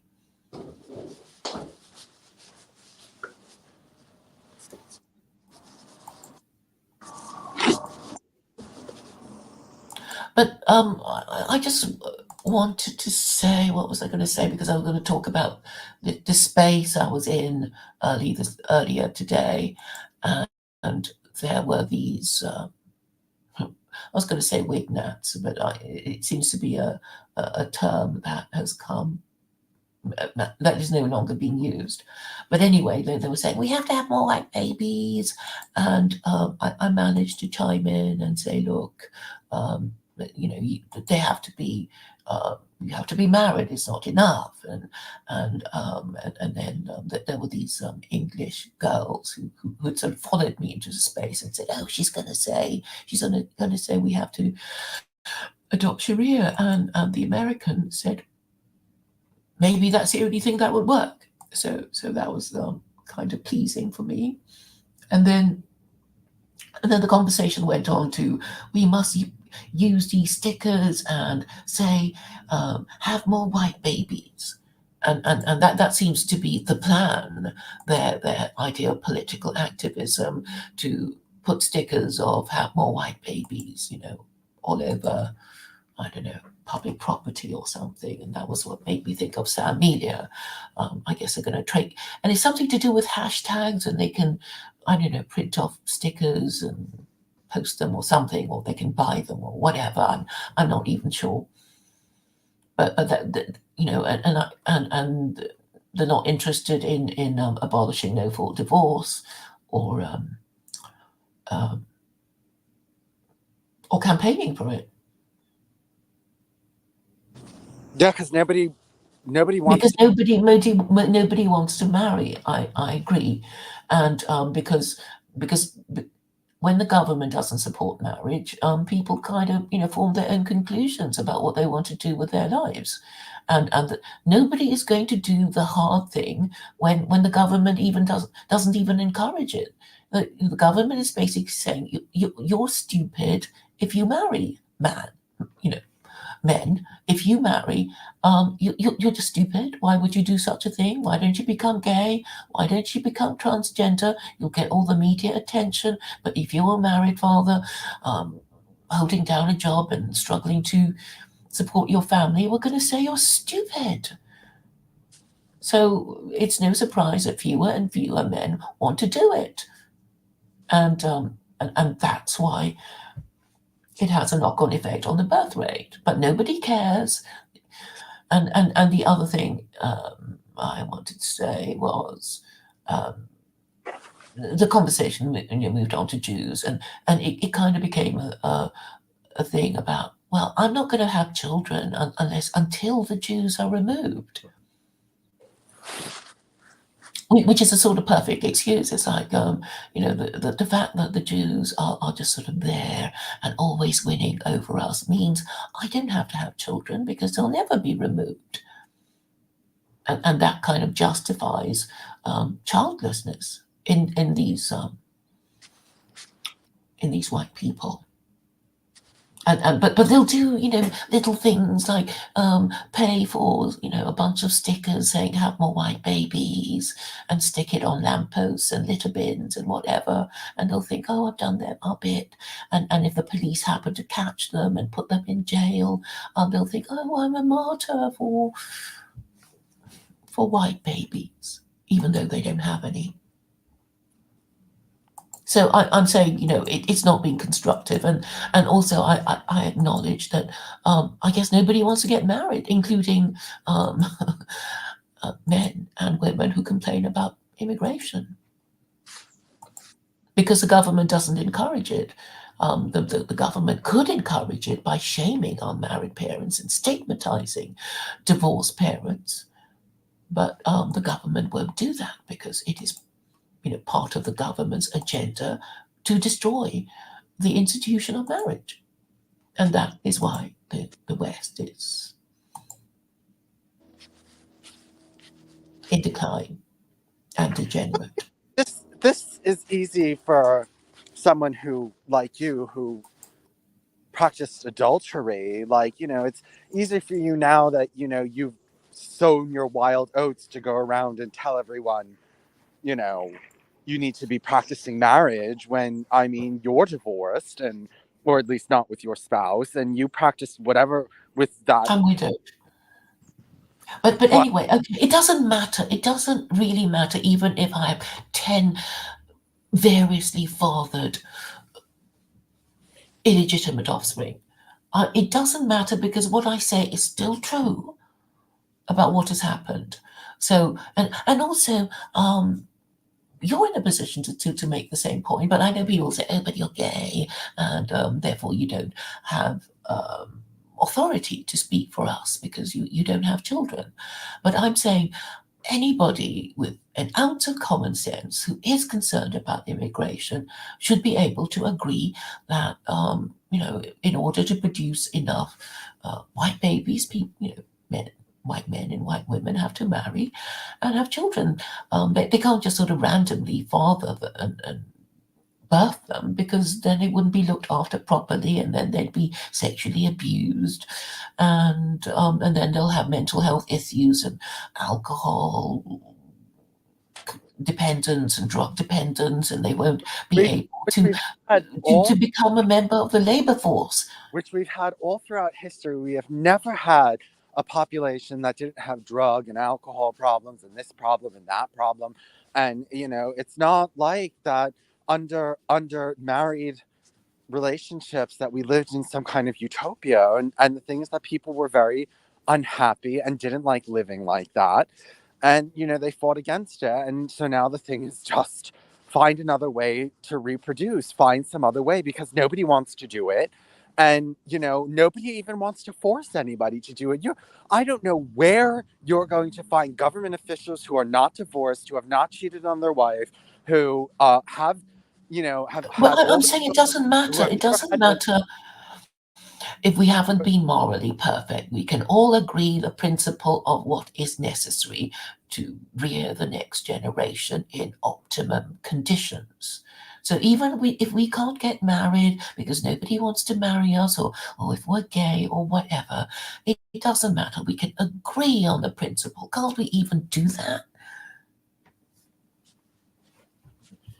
Well, I mean, It doesn't mean that just because you say, oh, you have to marry and have children. I've told you, Claire, that since most people are not up to the type of breeding system that I'm suggesting, then I think it should be recommended socially, yes, if you should find a husband or a wife that you're prepared to stay with, and if you have children with this person, it's probably best not to get divorced. You know what I mean? Like, that's Oh, probably, thank you. well, I've said that 100 times to you, and I've always said that I'm not looking to, And you like, can support secular Quranism. well, no, because secular Quranism would force this kind of system on No, it people. wouldn't. Nobody's going to be forced. You'd be whipped if you had sex outside of marriage and got pregnant. Well, yeah. So, but you can still get the pill Only if you're married. if you call yourself A a prostitute. working prostitute. Well, what about condoms and stuff like that? Yeah, they'll be available. It's not, I'm not proposing to just abolish them. It will have to be gradual. It will be gradual because if it's, cold turkey, people won't be able to take it.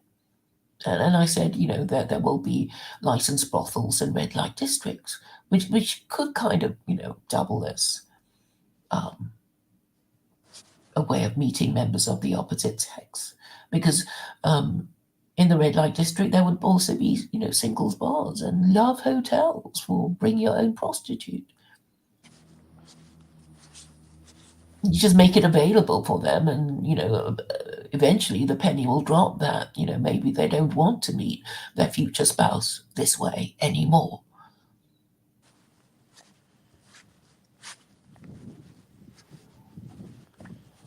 This is a lot. All I'm trying to do is make a baby machine. I know the surrogacy thing is complicated and expensive, but at this time in the juncture, it's not for everyone. You know what I mean? This is just for a eugenic cult. This is for cultists who are committed to, this kind of lifestyle.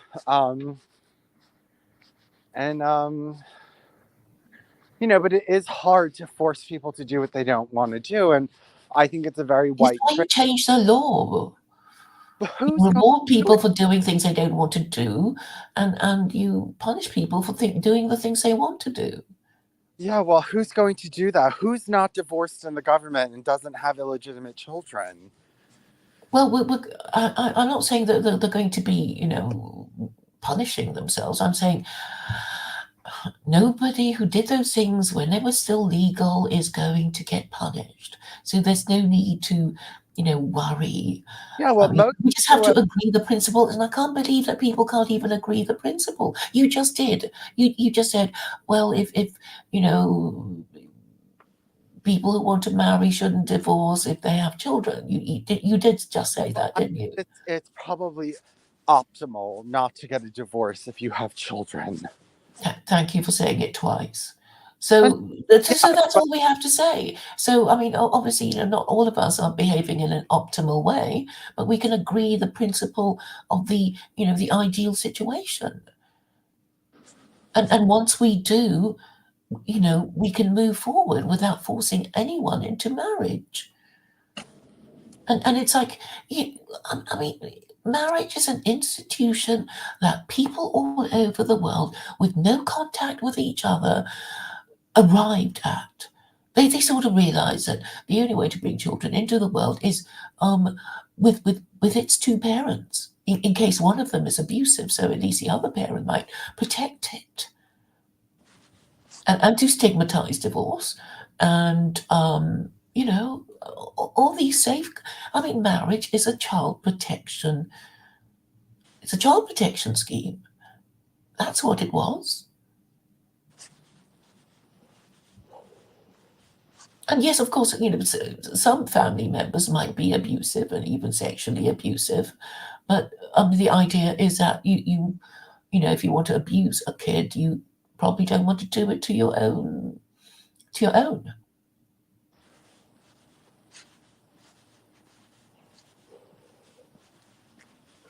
And Oh, I wanted to mention to you this incentive scheme, um, which is a sort of kind of register thing. I mentioned the register of unrepentant unmarried parents, and a register of repentant unmarried parents. We can do it to a register a register of secular Quranists well, the thing is who that can be gay, etc. you want to punish the children by sending them to inferior schools. They would have the same spending and the same quality of teaching, and You or they just might even have better teachers, because I guess they'll be more demanding, and maybe teachers who don't mind being challenged would go to the C or B school, and not want to go to A school where the children are so clever they teach themselves.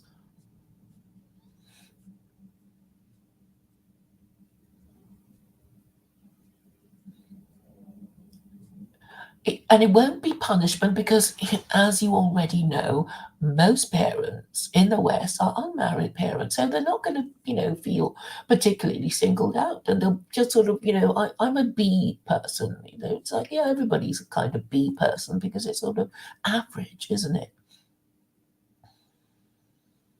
And actually, I think most unmarried parents will just go on the register of repentant unmarried parents. I mean, who's going to just not, say, oh, I don't care about my kid. It can go to C school. Oh, and also, um, there would be abandoned children and orphans, and I'm saying if these orphans and abandoned children are adopted by married parents, they'll go to A school.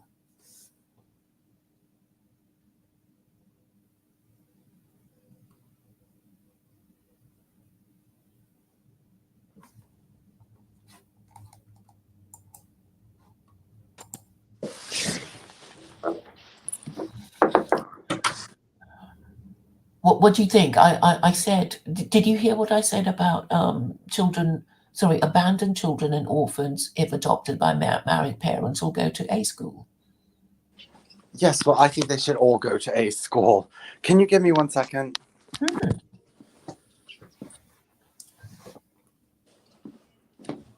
But these classifications are intended to be, an incentive scheme.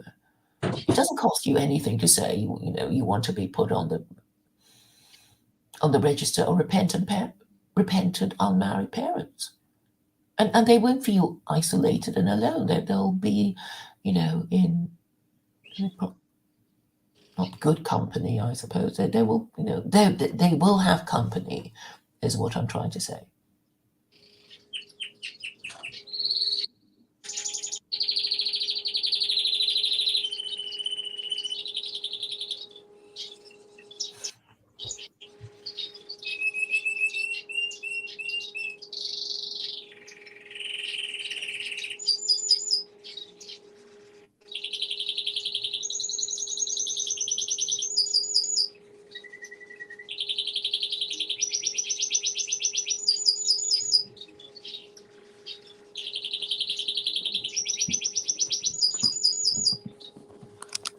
Did you hear my canary? Yeah, it's really quite peaceful, quite soothing. Yeah. Yes, they're my babies. I have 2 babies. One of my birds died about 2 days ago. Oh, what was its name? Tan. Hmm. Tan was her name, and she died. But there's 2 new babies, and they're getting big. I don't want to get attached to them because what happens is they have these babies. They're getting bigger now, so they're getting safer. But sometimes they go too many of them in the nest, and they trample them. Hmm. Are they the finches or the canaries? The finches. The finches have babies. But what about the canaries? They haven't hatched. There are no eggs for the canaries? No, there's no eggs. But the canaries are in a separate cage, aren't they? Or are they with the finches? They're in a separate cage. Mm-hmm, mm-hmm. Little babies, my babies. They are my babies.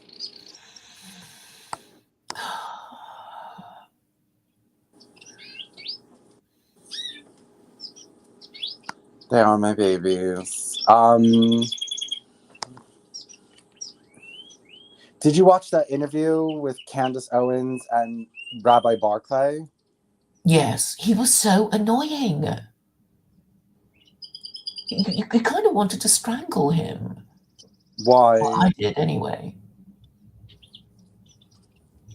He did have a point. I can understand how anti-Semitism could change a little bit from religion to racial to the state of Israel. Though I think, bringing in the state of Israel, because there are reasons to be anti the state of Israel, the Nakba. I mean, I just don't understand how the whole world thinks that this is such a complicated issue when they expelled 700,000 Palestinians and burnt down their villages and stuff like that. I mean, why is this even a question as to whether or not that state is legitimate or not? I don't even get it.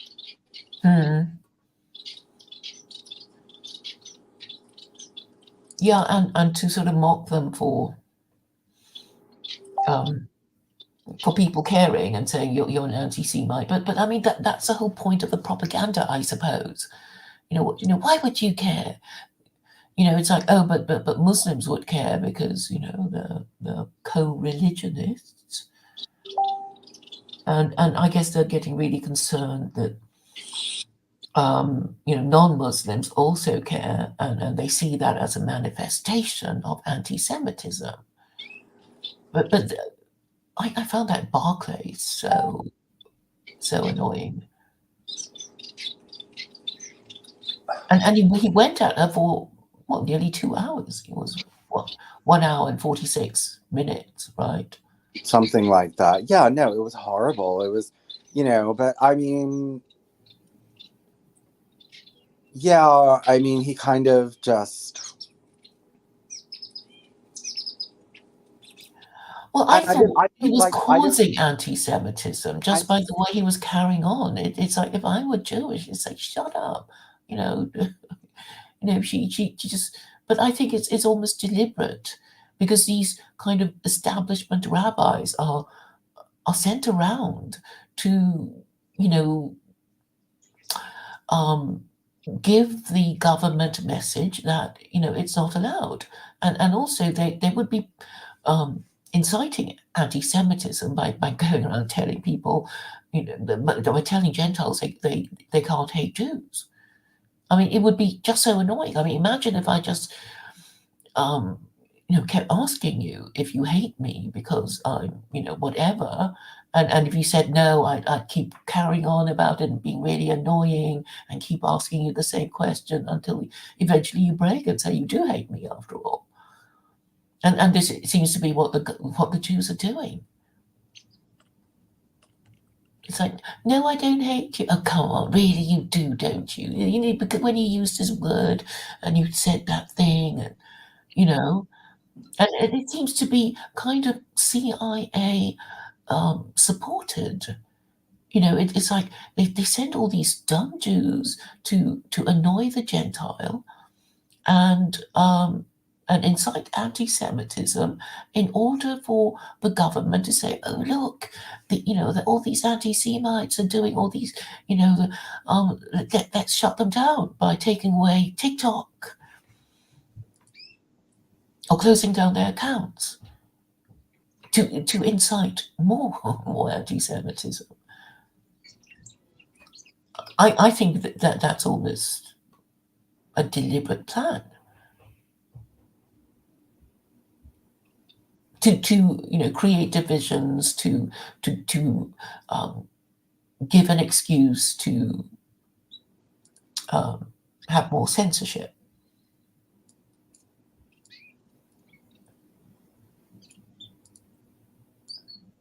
Mm-hmm. Because they're obviously going to. I think they're just going to make people forget. They're going to make Americans forget how things were when, they could really say things. And maybe, identify previous generations as, I don't know, call them names, I guess.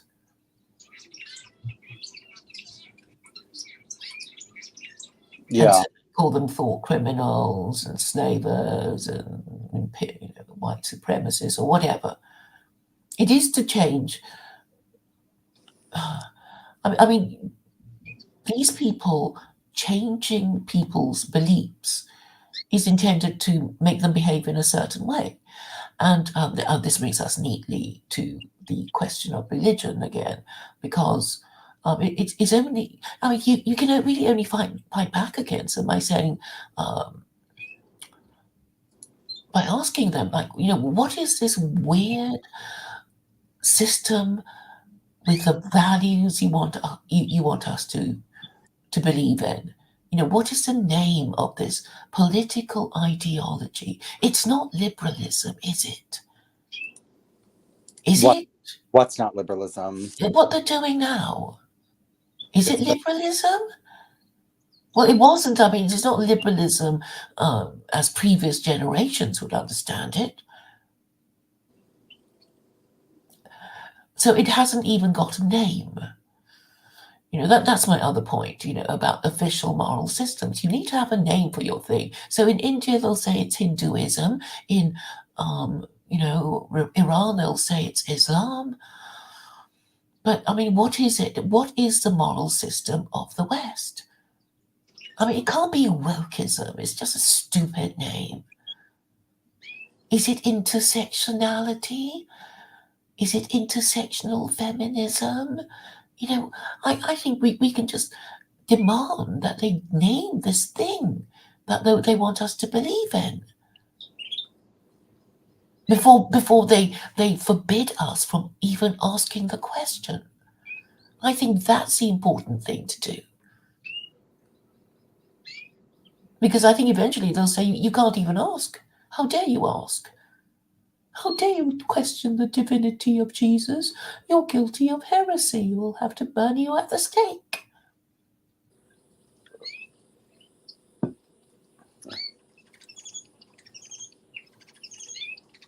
Well, anyway, I think there is a solution, and it's all just, people talking, really. People asking questions, such as, what is the official moral system of America? I mean, it doesn't matter what the British are supposed to believe in, because nobody takes Anglicanism seriously. But what are Americans supposed to believe in? It can't be whatever Congress tells them to believe in, is it? Can it?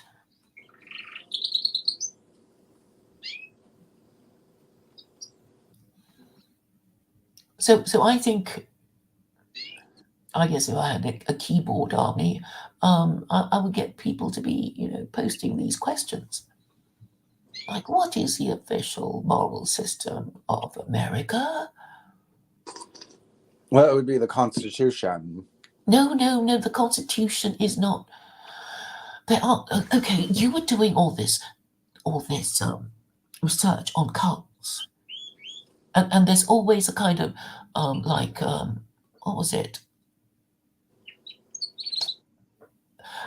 Armstrongism, or what was the other one with the iatrophobes? Oh, the two, Christian Science and the Carabao cult. That's right. So all these different cults will have a belief system and a value system, right? Because you can't have a religion without a narrative and without a value system. And by a value system, it means that, I guess with traditional, with the world religions, it would be, marriage and the family, and not killing and stealing and committing sexual immorality. But God knows what our system is. It's the almost a deification of the transgender. person. The undermining of marriage, that's also a value. Uh, Not having children, antinatalism, that's a That's word. hyperbole, the deification of transgenders. That's just like absurd. That's not what's happening. They're Well, not being. actually, they're going to pass a law that will prevent um, people from parents from trying to question the sexual orientation and the gender identity of their children. And if Yes, they do, their children will be taken into care and taken away from them. So good. They should be. That yes, you shouldn't be able to impose your you shouldn't be able to guilt your child for having a certain sexual orientation or gender orientation. how would that help you in the long term? Well, If because if children are just I allowed to, have their, genitalia and their breasts cut off. well, I don't know if they should necessarily be allowed to do that as while they're under their parents' care, but especially It with has been happening. well, well, that's because the parents have allowed it, not because the child got some court order that Yeah, allowed. yeah, because did I send you that article by Melanie Phillips about the madness and evil of therapists? Did I? I'm sure I sent it to you. Did you get it? Well, yes, but what I'm saying is, as of right now, I don't think a child has the right to get a transgender surgery without parental permission. Um, They're allowed to have hormone blockers and stuff like that. Without parent permission. I think so. So they're being encouraged, and obviously the pharmaceutical companies are, happy about that. I mean, there is a bill. I mean, in Britain, there is this bill called the Conversion Therapy Act or something, the prohibition anyway. It's actually on a government website, and they're going to introduce this law forbidding parents from doing it. So I guess once you guys do it, Okay, so it yes, says Conversion Practices Prohibition Bill. That's what it's called. 1.03% of the nation's adult population identifies as transgender. Yeah, I mean there'll be more. There'll be more, and you're. I mean, I'm surprised that you can't see that Western governments are basically anti-natalist. They're trying to make having children harder. Oh, this says point It's going zero. through Parliament now.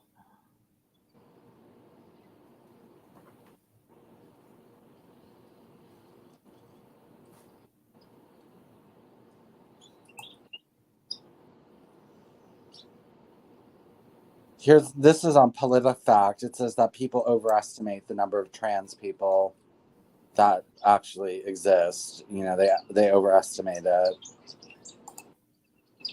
Yeah, but what's happening is that the government is encouraging people to change their sex, and this will have a negative effect on your birth rates. And you wonder why they're doing it. Because they're being bribed by the pharmaceutical companies. People overestimate it. It's between 0.5% and 1.6%, and people overestimate it to being 20%. I mean, how could 20% of the population be transgender? Well, they are encouraging it. I mean, they're just basically, wanting people to stop breeding and then replacing white people with brown and black people.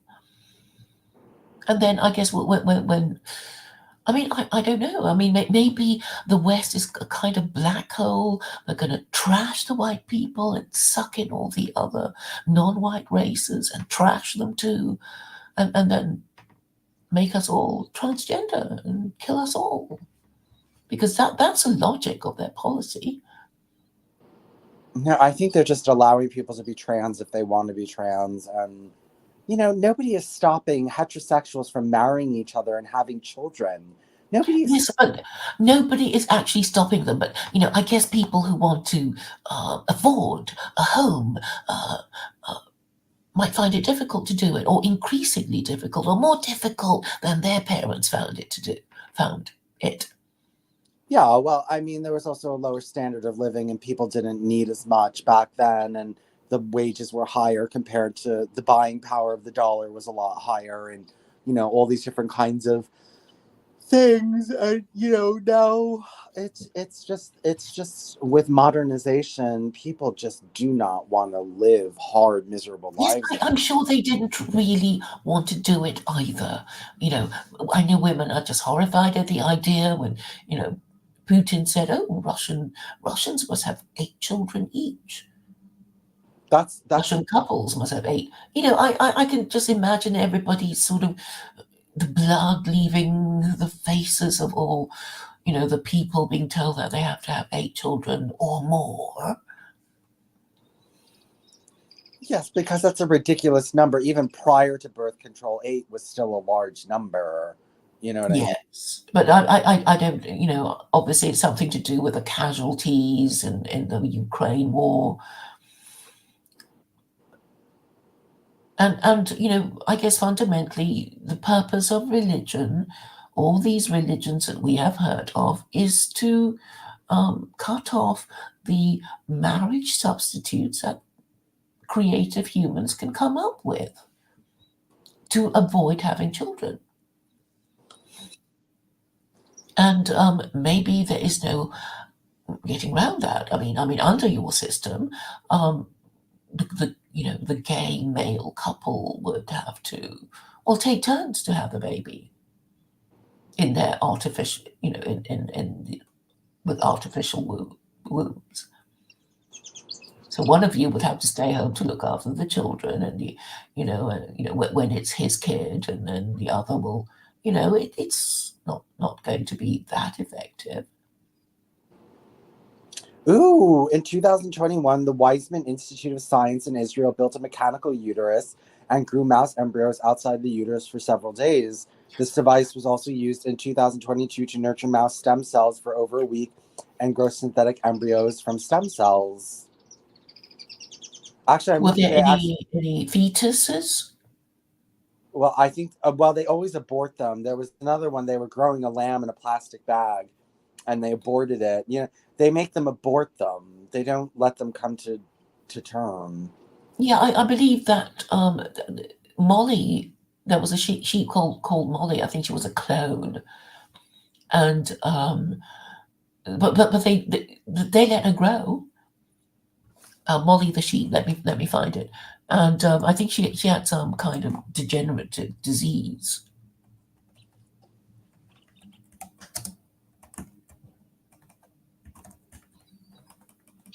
so it's not terribly successful. Yeah, it was a clone. So it's called Dolly, not Molly. Dolly the sheep. First mammal that was cloned from an adult somatic cell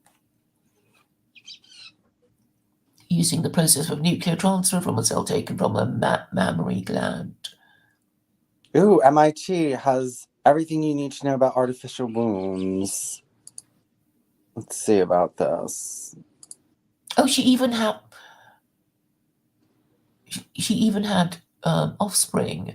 Dolly lived at the Roslin Institute throughout her life and produced several lambs. She was euthanized at the age of 6 years due to a progressive lung disease. No cause which linked the disease to her cloning was found. Oh my God, there was a meeting by the U.S. Food and Drug Administration to research artificial wombs. I didn't know about this. So they're actually making progress on these artificial wombs. They're going to happen. It's inevitable with the technologically advanced society and with social liberalism. These artificial wombs are obviously a logical conclusion of what's going to happen. Could artificial wombs be a reality? Scientific American. I'm looking at this. Well, it's got a Wikipedia entry too. Yeah, I saw that. That's where I found out about Israel making the artificial wombs with the mice.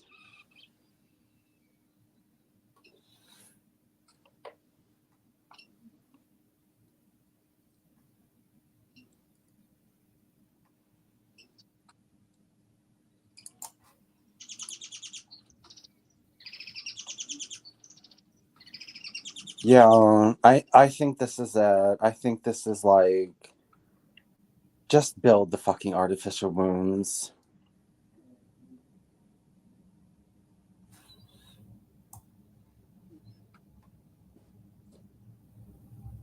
That's what we need. We need the artificial wombs. We need them so bad. There's just no other way.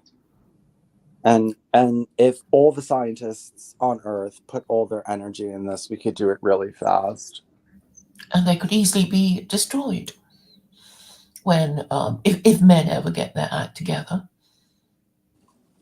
Well, I don't know if men. Well, what's his name was into the artificial wombs, that half white, half whatever nationalist that you had on. I don't think that, all men automatically are just anti-artificial womb and are so conservative.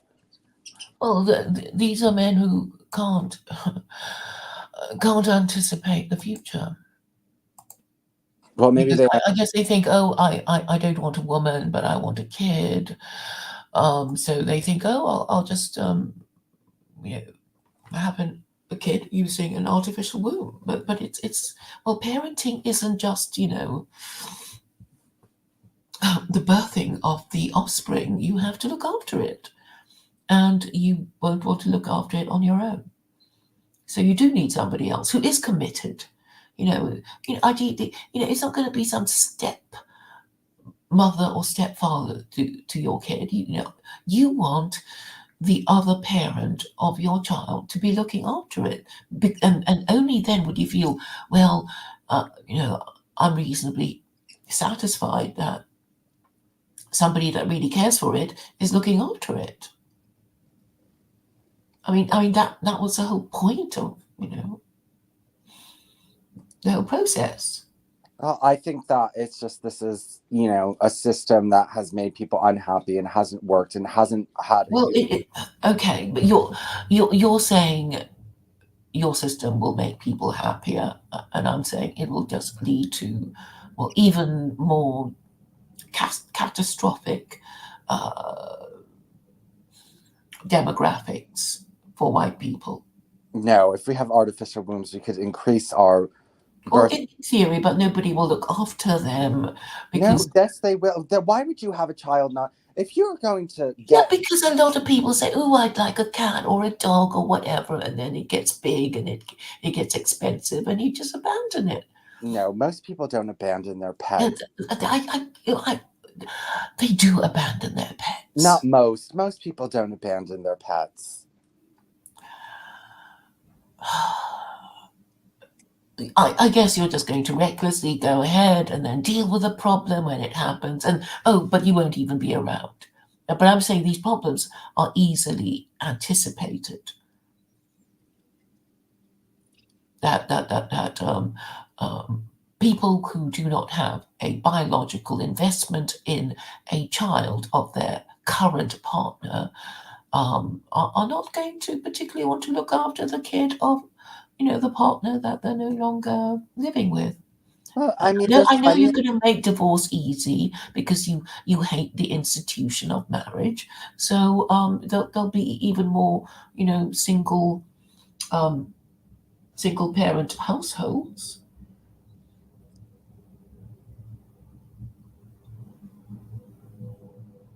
Well, look, there's plenty of blended families where there's a stepfather or a boyfriend or whatever, and like they're not being molested and they raise the children. Did you know any? I mean, are they even being monitored? I was raised in I was raised by step parents. I was raised by two step parents, three step parents. Well, they were conventional. I mean, they Well, what I'm I mean, saying is there that wouldn't be, this your. they looked they looked after me. They looked after me regardless of the fact whether I was their legitimate child or not. Okay, well, perhaps you were more fortunate than most. Okay, lots of people. I would say almost Okay, 50%. you're just going to risk it because you're okay. You think you're okay. Well, the thing is that I'm saying is that there's plenty of blended families out there, and it's not like some kind of like horror show where they just Well, I abandon. mean, the horror show is how stupid people are.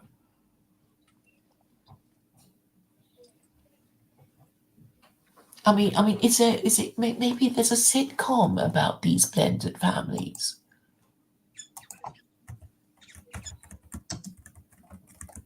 of these sort of polyamory families. That's not polyamory. I'm talking about a divorced that got remarried.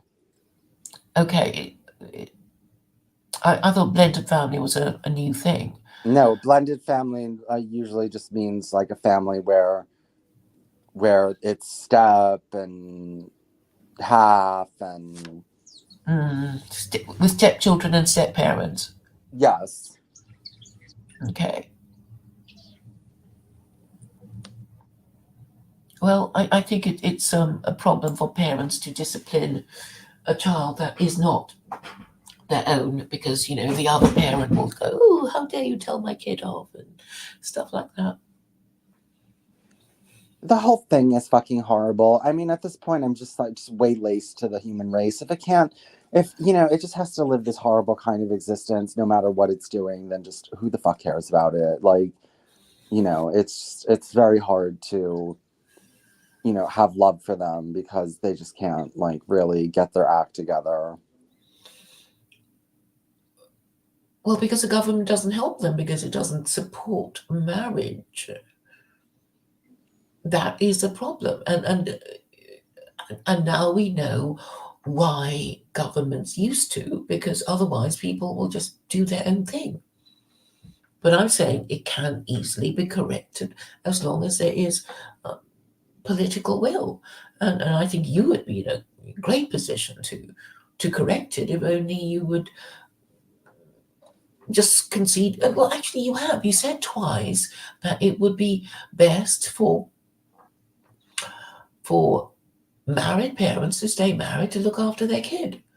So you've already, you said it twice, and I'm sure you're sincere. And the thing is, even if you don't want to do it yourself, you can at least concede that the people who do decide to do it um, have a greater responsibility and work harder in order to do it. And I think you would get a lot of credit as a gay man to state the simple truth. Without and nobody's going to say, right, you said this thing, we're going to grab you now and force you to marry a woman and make you pay for it for the kids. I mean, that's not going to happen. So I think you're in a fortunate position of having to say the thing that white nationalists just can't bring themselves to say because they can't bring themselves to do all that. And you can say it, and nobody's expecting you to marry anyway. But you will be given the credit for being one of the few people to reassert this principle. And I'm sure you will make your parents proud without having to go through the horrors of parenting. Because that nobody's expecting you to do it. But they'll be pleased with you for, just putting your name to this idea of the optimum rearing of the next generation.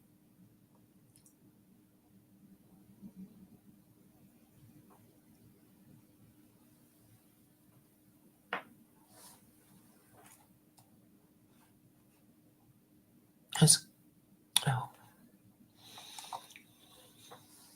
So what say you become a secular Christ?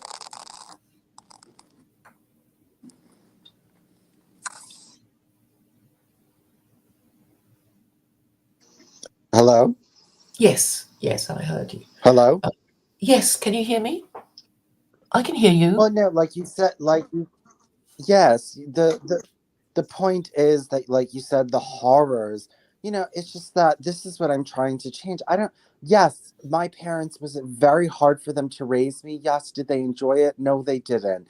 And like, I feel as though that did a lot of damage to them and to me. Like, I just don't want a life where people are like, oh my fucking God, why did I do this? It's so annoying. It's so horrible. I'd rather be dead than raise this child. Like, you know what I mean? Like, I Yeah, don't but want maybe that. the feeling passes and the kid turns out okay if you parent them properly and don't neglect them and abandon them. Maybe they'll make you proud. Maybe But you lots of will make your lots of parents people proud. lots of people I regret think you having can children. make your parents proud. Lots of people regret having children, and they feel they lose their youth, and they feel that they lose. Gonna lose their youth anyway. That's Yeah, such a ridiculous thing to say. yeah, but they, at least, the thing is that I'm trying to make it easier to be a parent so that, people don't hate their children. That's what I'm trying Well, to they do. won't hate their children if you give them some ability to control them and not undermine parental authority. Well, that's because, who do you think undermined parental authority? People who were children once undermined parental authority because they felt that their parents were abusive. Well, maybe they were just objecting to necessary discipline. No, well, what do you mean necessary discipline? I don't think what happened to me was necessary discipline. I was a very well behaved child. I'm not upset because my parents disciplined me because I lied. I'm not, that's not what I'm talking about. I'm just talking about, like, you, just my problem is that it doesn't feel very good to make, nobody wants to make another person, like, exasperated. Okay, nobody wants to make another person like, oh my fucking God, what the fuck are you doing here? Like, it's just, it's not a good way for things to be. Well, I think you're referring to your mother, and maybe you will one day find it in your heart to forgive her. And Well, you know what? I'm not going to forgive her for, she, ew. what? Um, You've only got one mother. no, but she has values that I don't agree with, and she But, throws but people. those values are the values of, well, no, it's not just Jehovah's Witnesses. I mean, a lot of, well, most religions have those values. Yes, well, I disagree with them, and I don't want anything to do with them. But don't you see it's necessary to keep your group in existence to have babies? Well, there's another way. No, there's another way to do it. And she stopped talking to me, first of all. She stopped talking to me because of my anti-Noahide activism. And I didn't throw her out of my life. She threw me out. So, why should I forgive her? Because she's getting on a bit, and maybe she would be actually quite nice to you if you got in touch with her. No, no, she doesn't really want anything to do with me, and she just thinks, you know, I think she must be lonely. Has she got other she has children? she has my brother and sister. Okay. Are you in touch with your brother and sister? Not really, no. Why aren't you in touch with them? Don't you Well, want to be in touch with them? they Or have are a they very they have a very different lifestyle, and it's just that they want to live their life, and I'm not really someone that they 100% approve of. hmm. And Jehovah's Witnesses are taught not really to associate even with family members who are what they call worldly. It's against their religion to spend too much time with me. They're not going to go out of their way, to have a relationship with me. I mean, that's what they teach you in that organization, to kind of Hmm. separate yourself from friends and family who don't toe the line. But you get on okay with your father who doesn't have these restrictions? Yes, I get along better with my father, who never really abandoned me because of my belief system, or never made, like, yeah, he was much more tolerant and understanding of my belief system.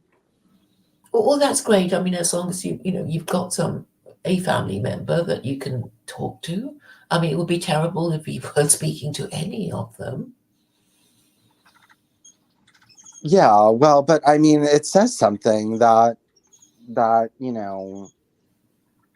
she abandoned me. She's abandoned me more than once. She abandons me at the drop of a hat.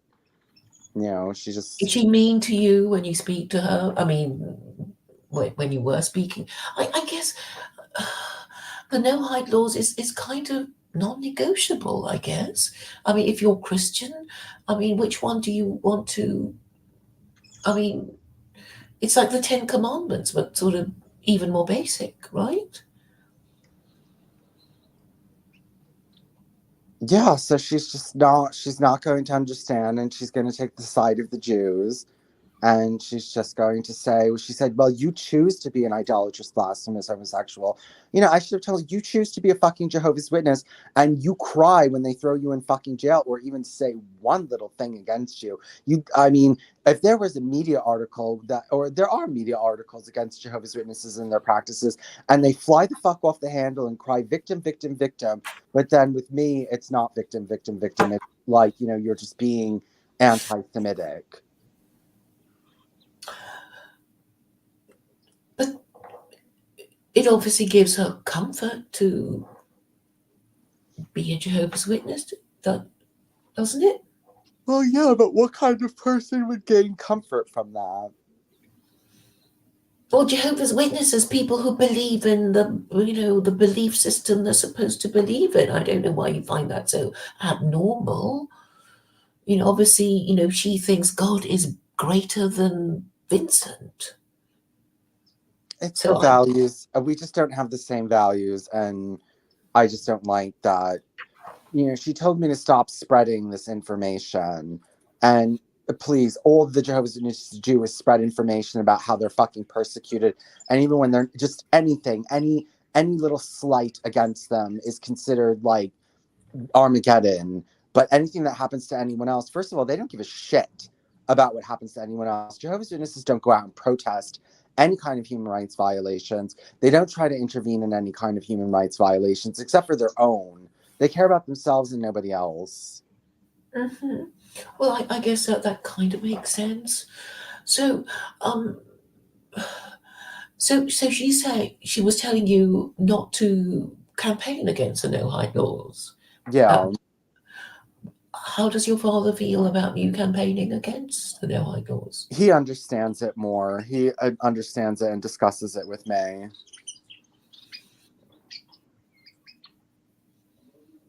But I would say, in defense of your mother, that she's being logical, right? I mean, her religion must be, by definition, bigger than her son.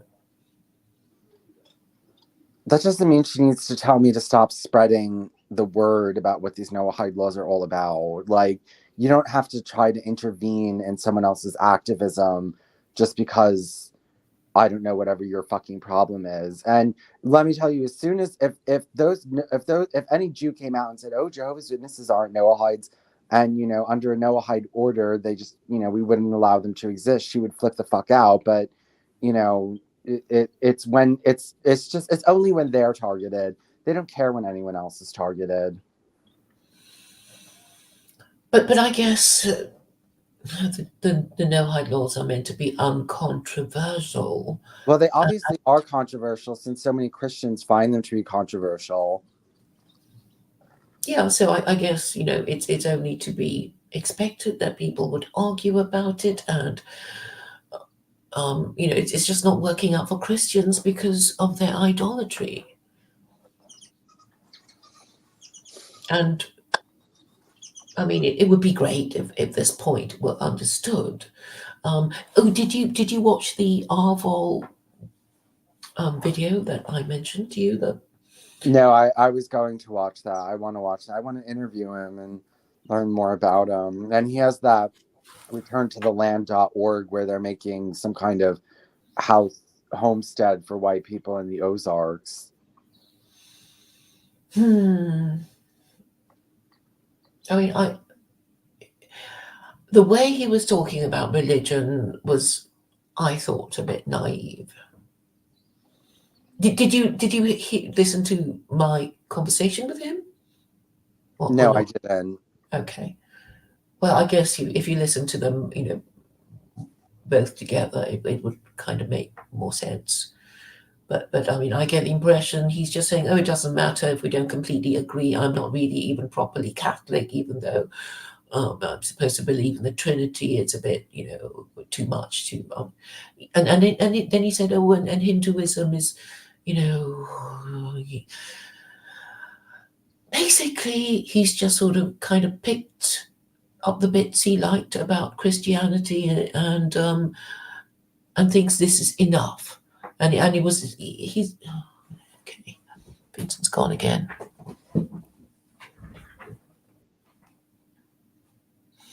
And he seems to be thinking that it doesn't really matter, all these ideological doctrinal differences. But I think it's naive. But he was thinking of Christian paganism. Anyway, you probably want to listen to it and talk about it later. But I don't think it's going to work, because Christianity is basically discredited. And so there's no point having a discredited religion when you are already marginalized. You're just going to be stamped on. But you act like everybody thinks like you and that nobody believes in Christianity anymore, and that's just totally not true. That's just totally not true. There's plenty of religious Christians that take their religion very seriously. But yes, I'm sure they do believe that Jesus lives and loves them and all that.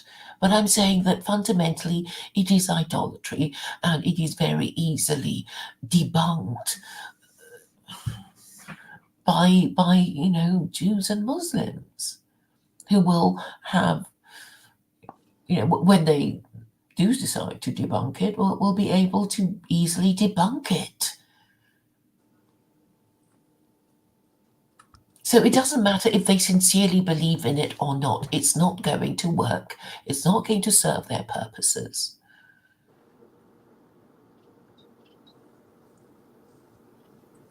No, I don't think it will. I think that we just need a secular legal system that ensures human rights and that has certain kind of directives in it in order to have a eugenic society.